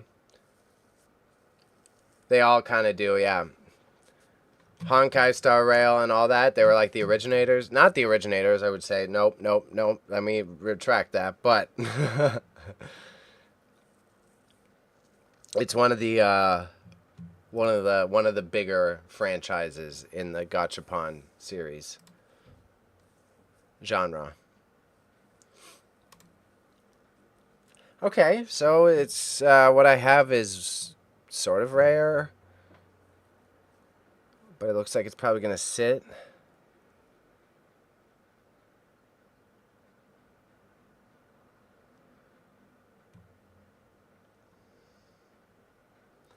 And I'll list it. It's good to see they're selling for like $35. I'll sell mine for $25 as well. We'll call it a day. So we'll go. Oh, I went to H&T Johnson. Is that what mine is then? No, okay, H&R. I was just an issue. Okay. H&R Johnson.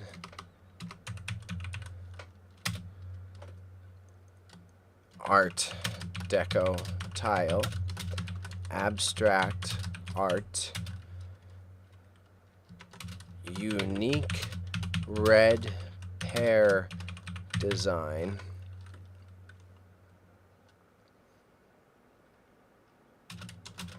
No signs of age. No signs of wear. No wear. Thank you, chatbot.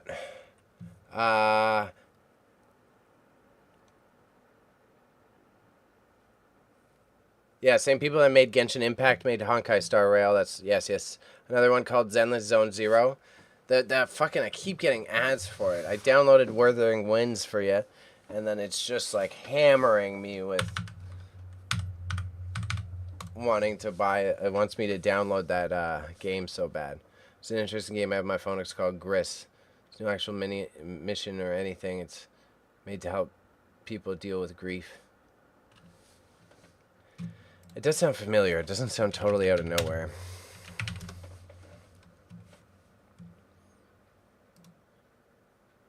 Oh, yes.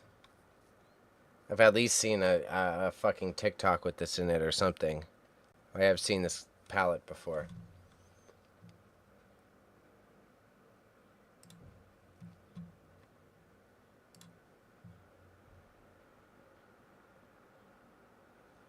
Yeah, I've at least seen the color palette. I think it was a TikToks if I'm being straight, but I've seen it before at least.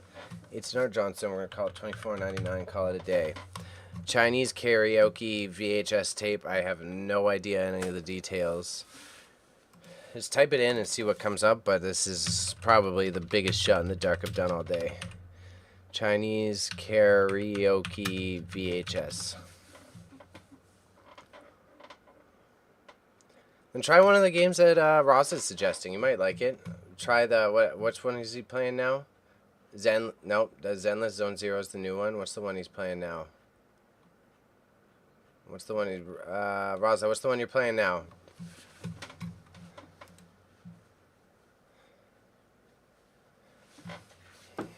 We're just gonna wing it on this one. Zenless, okay, Zenless Zone Zero. Try that maybe. That should probably be your little cup of tea. Karaoke VHS. Mystery tape. Small interference damage. Small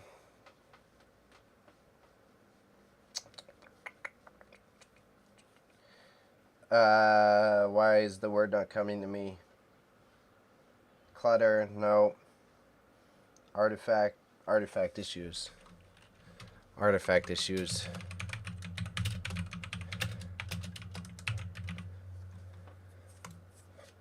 I'll make it $11.99, so that's not a big gambit for someone. It's also a focus on combat rather than open world, so you won't get overwhelmed, but don't fall into the gambling trap I am in. Should be on Play Store, yeah. It's been really trying to get me to fucking play that game, I tell you what. Maple Story, you can also do Monster Hunter. Let's just double check I'm not losing my money on this, and we go Age of Mythology. PC Game Manual.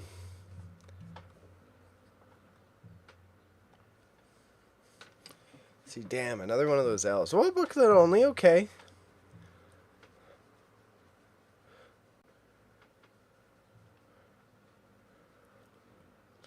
We'll just put it at $9 so the chat tax is reasonable. So, Age of Mythology.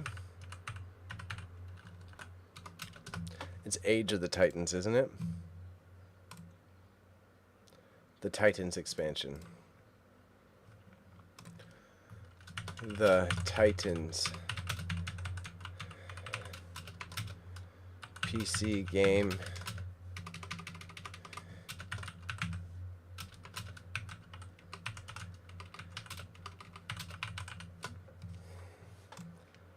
$8.99.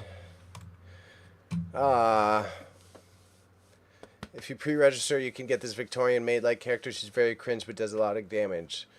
Have you guys ever seen The Adventures of Dick Turpin? Sus title, I'll tell you that.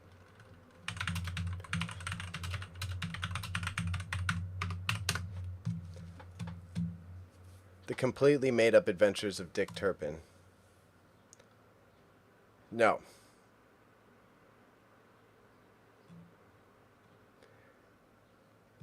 It seems very holistic detective agency. Dirk Gently seems very Dirk Gently-esque. If I could just judge by the imagery, seems very Dirk Gently.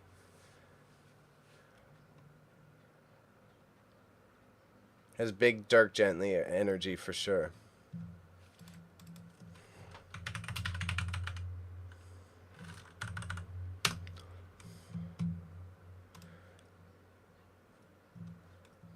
That seems like your energy. I'm not surprised by this.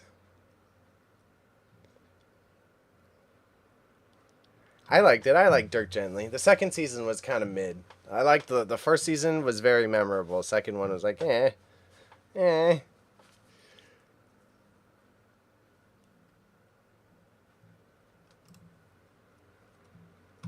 was one of my stepdad's favorite books before, too, so I'd already heard of it like crazy.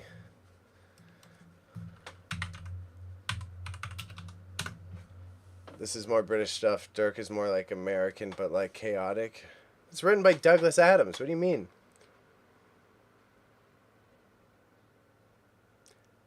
Season 1 was fine. Big fine. I'm trying to think if I watched anything British lately. I had something. Let's check my Netflix. Yeah, I guess. Now, Douglas Adams is a British writer. He's very famous. He's the guy who wrote the fucking Hitchhiker's Guide to the Galaxy. I'm like neck deep back in my One Piece, so I'm a little off tip. You know what I mean? JJK.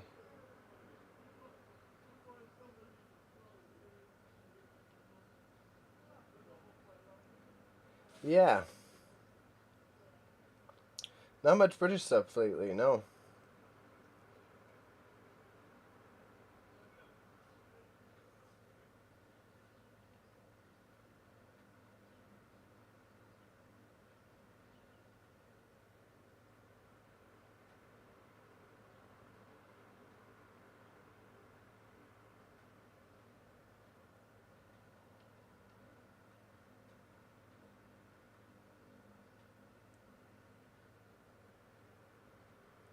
Yeah, I'm trying to think. I got nothing. I've watched Godzilla -1 on Netflix. I loved that. I might have got the Strike Freedom Gundam. That's what she said. So it's coming out in May. That's kind of fire. That's kind of fire. No, I'm not a big fan of Guy Ritchie movies. I don't hate them. Big mid. Guy Ritchie. Let's see this. What, The Gentleman? No. No, I didn't watch that. Did you watch the Shane Gillis TV show? I watched that. I'll check. Okay, if you guys are both saying it's good, I'll check it out. The Ministry of Ungentlemanly Warfare. I'll check that out then. I watched the Shane Gillis show. I like that one. Tires. Oh shit! Not even for $2. Fuck, man. We got a couple L's today, boys. I did ramble about how they're overproduced as I was listing it, though.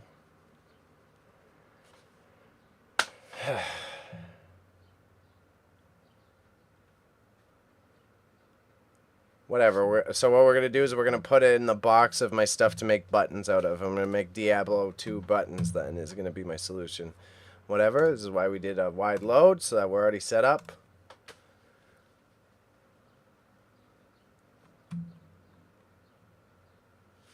Tires was low-key funny. Inside Out 2 is great as well. That's his show's name. Tires. I'm seeing that next week. Inside Out, I got no complaints. I don't have a Sassy Bailey opinion on that one. It's not my cup of tea, but I got no Sassy Bailey opinion on that one. Tires, Shane Gillis, though, I highly watch that shit. That one's good. That one's real good. Bad Boys 4, bleh. Is this one also my drafts? Probably is, because I put the other ones in my stall, and then they got stolen, and then they got stolen. Let's take it off this window. We're almost done, though, boys. I did actually kind of hit my mark today. Drafts, PlayStation 2 controller, PlayStation 2. I've got it here somewhere. No, it's hip gear. PlayStation 2 DualShock wired. PS2. Deaf for adults, like a lot of reference to the adult psyche. You could appreciate it. I'll probably give it a try later. No offense, it's just the Disney movies are like very those animated Disney movies are just mad low on my priority list. You know what I'm saying?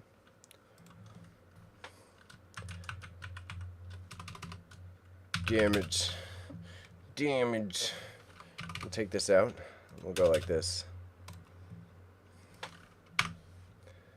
And then that guy.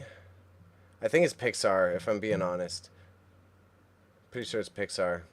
I think you got a point there. So that's the other one I have ready for $25, and that's prepared. So we're gonna make this guy 1849.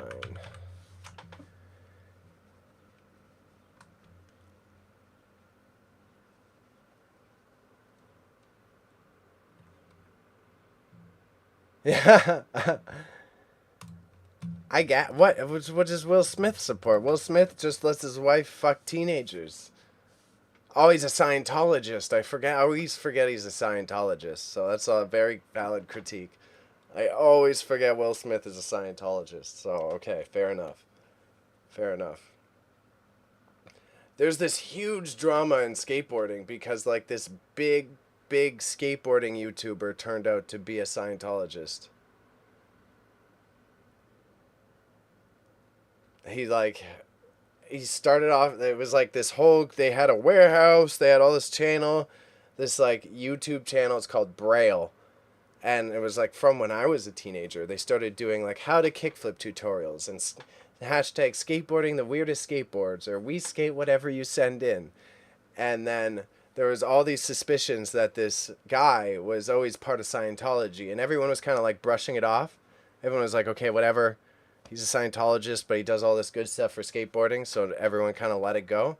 And then it came out like at the end of last year, he became the president of Scientology for all of San Francisco and all of California. And everyone was like, what the fuck? And then, coincidentally, after he became the president of Scientology, oh, his skateboarding company ran out of money. They ran out of money. They can't open the warehouse isn't. They can't make skate videos anymore in their warehouse because they can't afford to keep it open. Oh, I wonder where all their fucking money went. Maybe he donated $1 million to the Church of Scientology to become the president. So it's like all this drama of these poor grimy skateboarders that were just like trying to have fun on YouTube videos that just all got absolutely fucked because their boss became a Scientologist. So it's like all this drama. It's hilarious to observe. I feel so bad for like the just normal ass skateboarders who were just participating in it. But it's like all the rage in skateboarding community that this like, big skateboarding company shut down because this guy was lying about how high up he was in Scientology the whole time. So the whole time they're like, oh, we have no money. We're so low on money. It's like, oh, I know where your fucking money went now, bitch. Braille skateboards.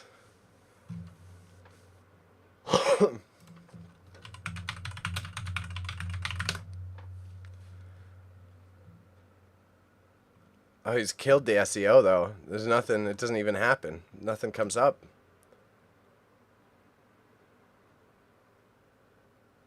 Yeah, this guy, oh, interesting. Interesting that nothing comes up.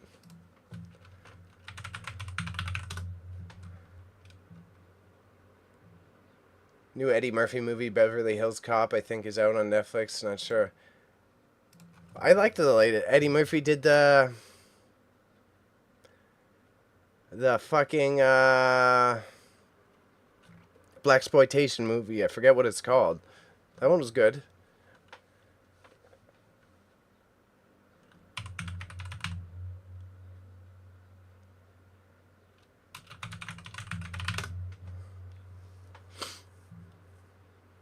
Skateboarding saved my... What a grimy cover. Yeah, this guy buried this shit in SEO, eh?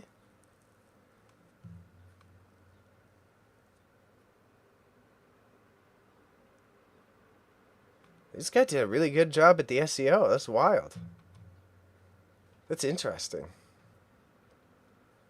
Here. For later, though. That's interesting. The SEO is fucking murked. I mean, I love Eddie, but his style switched as he got older. Oh, yeah. I forgot he made Coming to America, too, and it kind of flopped. I didn't watch that one.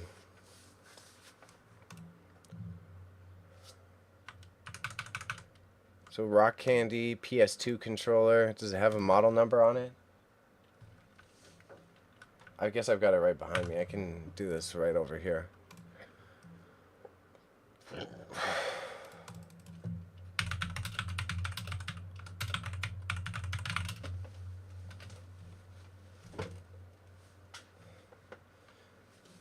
Rock Candy PlayStation 2 controller.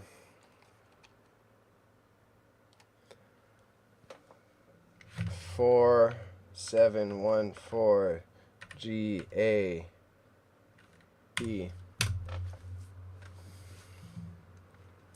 Fuck all as well, man.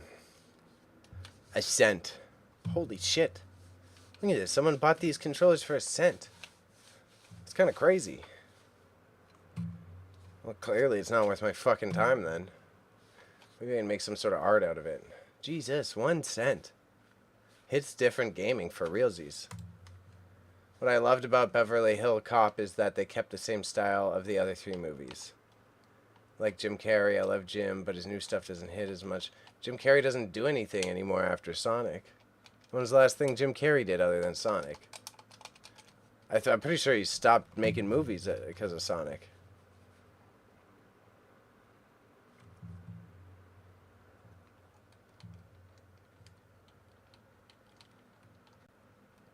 Yeah, the bot isn't that advanced. We're close, but it ain't that advanced. So if you try to... Raza's watching on YouTube, and if you try to reply to Raza in the chat, you're just going to chat to my bot.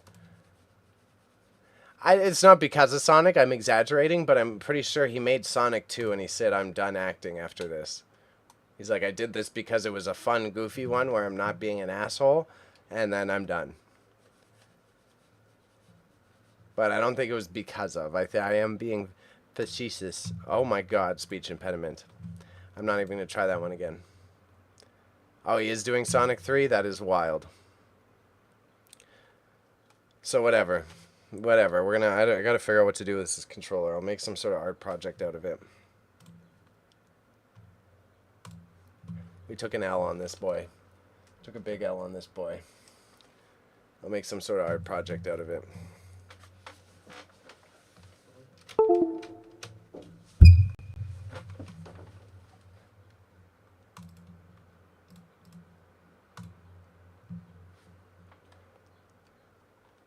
Yeah, this blue one was trash. I just bought like 5 of them for a cent, so I'm gonna throw it out somewhere. I should be able to make art out of it. I could take it apart and put it in a plant pot maybe or something like that. But a cent for 5 of them, what the fuck? I'm not even gonna take it to market. I don't know. I gotta, blah. It's funny. The last 2 movies he did was Sonic. Did y'all Sonic? I watched the first Sonic. I didn't mind it. It was a good, fucking random goofy movie. I didn't watch Sonic 2. I wouldn't praise it in any way, but I had fun. I had a lot of fun. It was way better than I thought it would be. I thought it was going to be ass, and it was actually entertaining.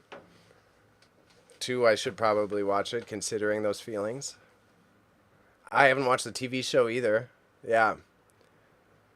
They have the Knuckles TV show. I do want to watch that, but I should get caught up on the movies.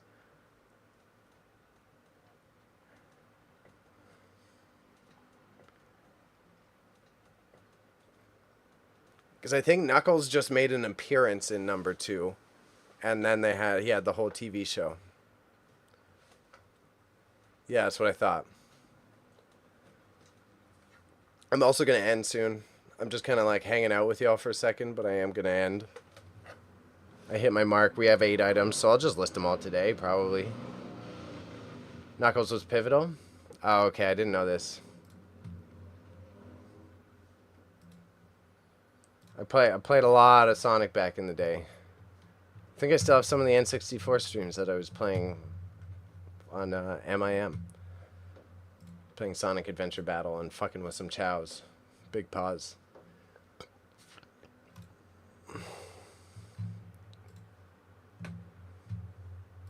Oh, Nintendo holds onto their IP like this nobody's fucking business. I guess now that the Mario movie happened, maybe they'll make a Zelda movie eventually. Now that the Mario movie happened.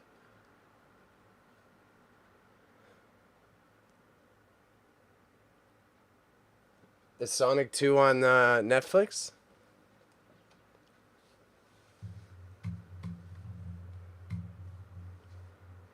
Yeah, Zelda starring Chris Pratt as Zelda the princess.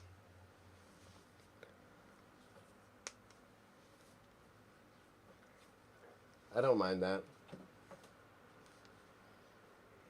You know what they need? They need a Metroid movie. Let's check if Sonic on Netflix, because I'll download it. Ah, no, only the first one.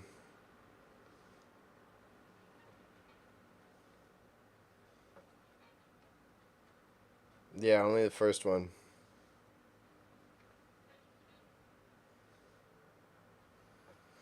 Yo, how many Garfield movies are just called Garfield movie? There's probably like 5 Garfield movies.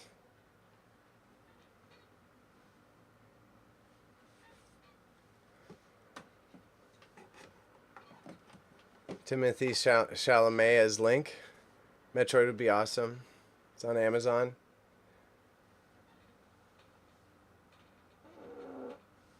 Yeah. Raza hooked me up with the NVIDIA Connect. I think I sent it to you after, but Raza was the one who hooked me up with it. Unless you also found the NVIDIA on your own as well. I haven't put Prime on this one yet. Okay, noted. I'll install Prime Video on my phone. Let's actually write that down. Prime Video Sonic 2. I'll download it.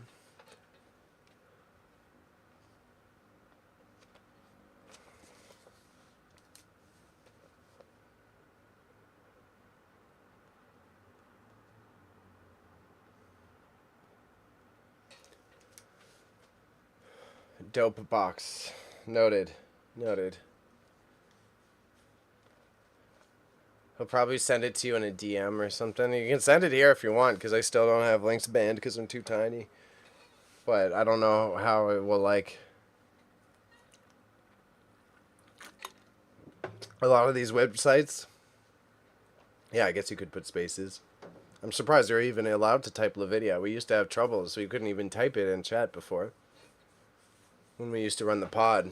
I know Roz has tried to put it in the chat before, and they didn't let us. Surprised you could type it.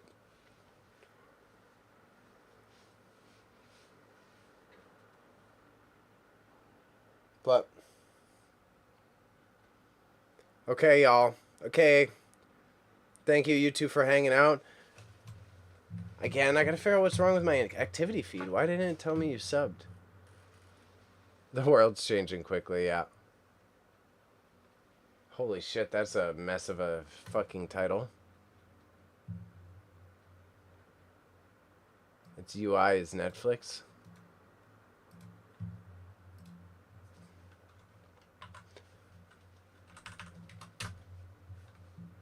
Oh, that's kind of crazy. Oh, the title's okay. Once you type it in and see the website, then it makes more sense.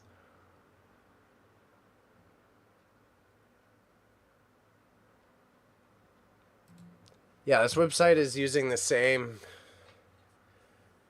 getaway. I watch my anime on 9 Anime, so it's on one of a similar website to this for anime, and they walk this weird fine line. For some reason, they're able to host like all of One Piece with multiple feeds and like every anime show you could ever think of, and they just don't get fucked. They just, for some reason, they're not caught by the law. They're like walking this fine line that it's like technically not allowed because they don't have the license, but also because they're like internationally based. It's like this weird gray area of just being an internet company.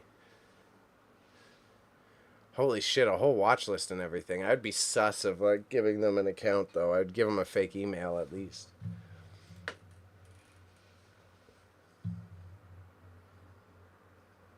Chromecast supported is fire.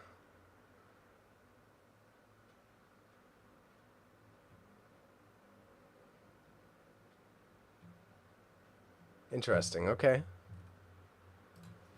Oh yeah, shit, I'd be wanting to watch. I haven't watched any of the new boys. Should watch some of the new boys.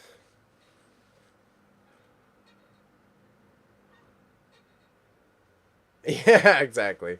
Exactly. It ain't your first fucking rodeo on the interwebs, eh?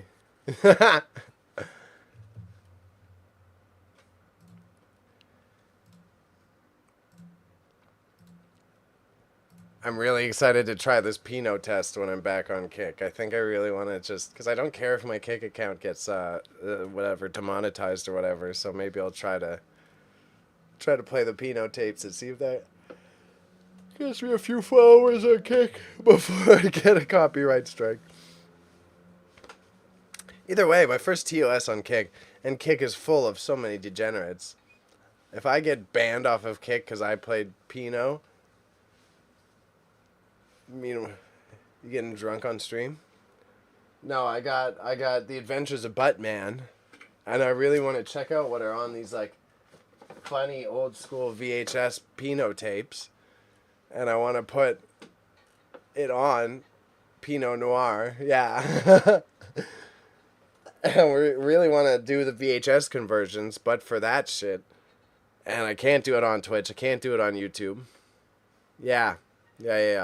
Corn. We're talking corn hustle. I want to harvest some corn, and I'm not gonna test the waters on my Twitch account. And Kick me. There's fucking people doing PDF file busts on Kick. I could do it on Rumble maybe. I don't think I can simulcast on Rumble, can I? Let me check. If it doesn't have Rumble, that is a little weird. Amazon Live, Naver, Kakao. Yeah, like one of the only things it doesn't have is Rumble. Wow. I could go straight to the Telegram. Yeah, Rumble isn't one of them. Weird.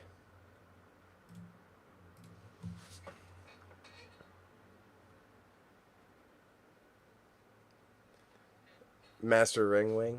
Master Right Wing.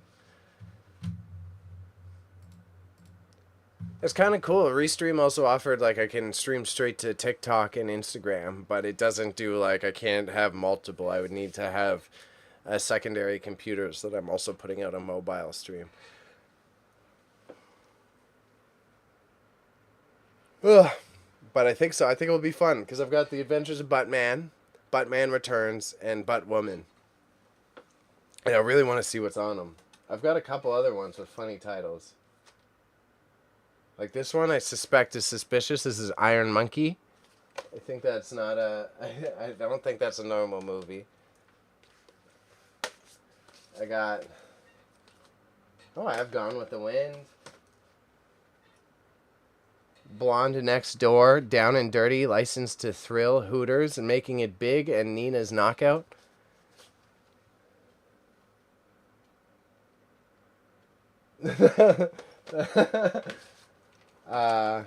Blank. I gotta check out these blank ones, but not on Twitch, right? Oh, I got The Wizard of Oz. I didn't know that. Walking with Dinosaurs. Yeah, I got some blank ones that I need to test, and I need to do it on the Ps2 stream. A woman reached out to me about dancing in my videos or to my songs, and her crew would do dances, but it's like half-naked big butt girls from down south. Just do it like Kendrick style. By the way, fire video. If you didn't see the Not Like Us video, that shit was crazy. The amount of like cinematography in it was unbelievable. The cinematography was incredible. That's what I was surprised about it. Let's see, what are the other Ps2 tapes I got? Adventures of Buttman. And I have, the other one I have is Fanny Hill. Fanny Hill.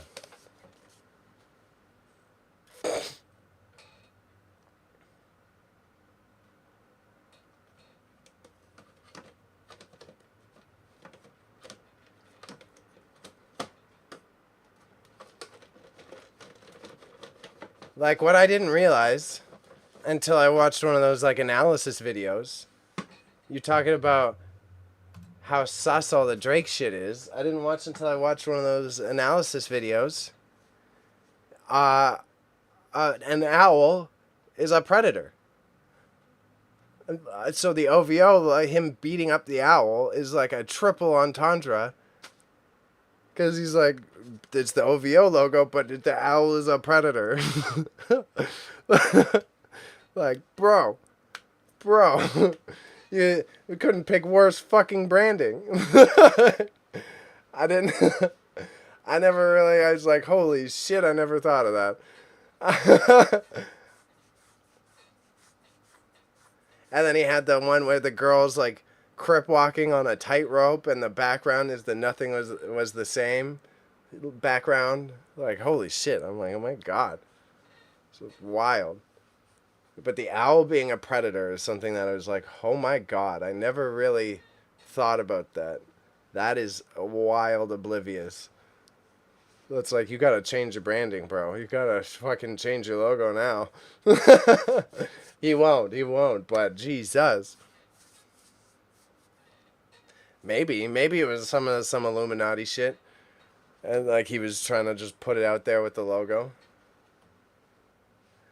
Okay, which owl isn't a predator? Name an owl that is not a predator.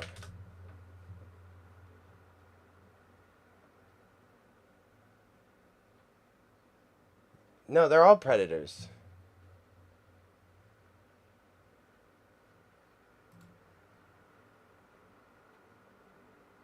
Yeah, I just Googled it. I had to Google it too. I wasn't sure of that one, to be fair. I Googled it and it's like, no, all owls are predators. Because I think some of them eat like scraps. I think some of them do eat like already dead animals, but they're still eating animals.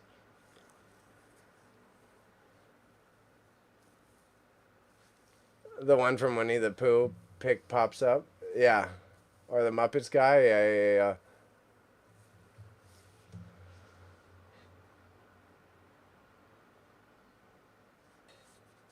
Yeah, well, I know they eat field mice. That's the only reason I know that. Country boy. Those small ones like live near barns and shit, and they just like eat all your mice and little critters, the little boys.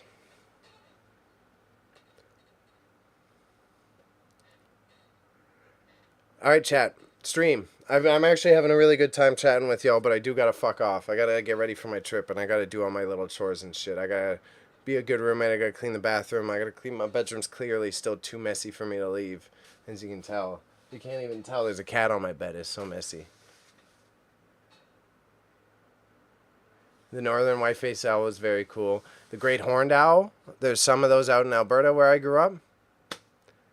The great horned owl, unbelievable. I leave technically Monday, but I leave Monday 6 a.m. So pretty much tomorrow night. I'm going to do a big sleepy drive tomorrow night and crash on the plane. But I leave 6 a.m. Monday morning. I saved my family a few $100. I appreciate it, big bruh. Thank you for stopping by. For someone new to all this, you're doing great at participating in the chat. You're really doing, you're figuring out the game. It is a big L. It's a big L, but it was A, $300 cheaper. B, for my family, a lot easier. Because then it doesn't interfere with them. Because then I arrive in Calgary at like 10 a.m. And my cousin can drive me out. And it's on a Monday when the restaurant is closed. So, all kind of just makes it easier for them too. So it's like, whatever. I'm like an old dad. And I can sleep on a plane. So it's not a big deal to me. But either way, you're watching this VOD. You're on YouTube. If you didn't know, I simulcast. I'm also on Kick and Twitch. If you want to support me directly, best way, probably Twitch. Give me a sub. You can watch for ad-free. Bezos doesn't have to steal all my money. Otherwise, YouTube channel, gnarly_media. Same name. I need mad subs. I'm about to be scheduling some YouTube shorts tonight and tomorrow. So if you want to drop in, send on. I, too, am also going to probably pop on tonight, maybe 9, 10 p.m. I'm going to edit just an interview I had with my grandmother so I can hype shit up. I'm not going to put it to my Instagram story. I've already been fucking talking about too much. I'm doing the talking too much and not showing enough. So I'm just going to drop in tonight sometime on this Twitch. And maybe the YouTube. I don't see why not. And we'll cut out some of my grandma interviews, but it's probably only going to be an hour. So to the boys in the chat, don't stress about it. Just giving the warning for anyone who may watch this VOD and enjoy what they're seeing. As you can see, all the links have been in the chat. So if you're interested, I have a eBay store, Grandma's Dead Stock, spelled how it sounded. You can find it there. And I'm on the TikToks and the IG. Should be posting 2 times daily come the future, but yeah. And I'm a quick learner, bro. I was born in the darkness, Bane breath. Short flight too, yeah, exactly. Not a big flight. Have an awesome night, y'all. Or you could sub through Prime. Yeah, don't forget about those Prime subs. Realistically, I should be promoting those more too, so that is a bit on me. I appreciate that, Aleem. I really should be hyping that up. But either way, appreciate you folks. Thank you, boys. Did have a good time. I'll message you both. Aleem, I'm sending you a big paragraph again, but just super iterate. Not stressed. Take your time, nap, heal up. Just iterating that. Okay? All right. Cheers, y'all. Bye. Say hi to your grandma. Tell her to watch my stream.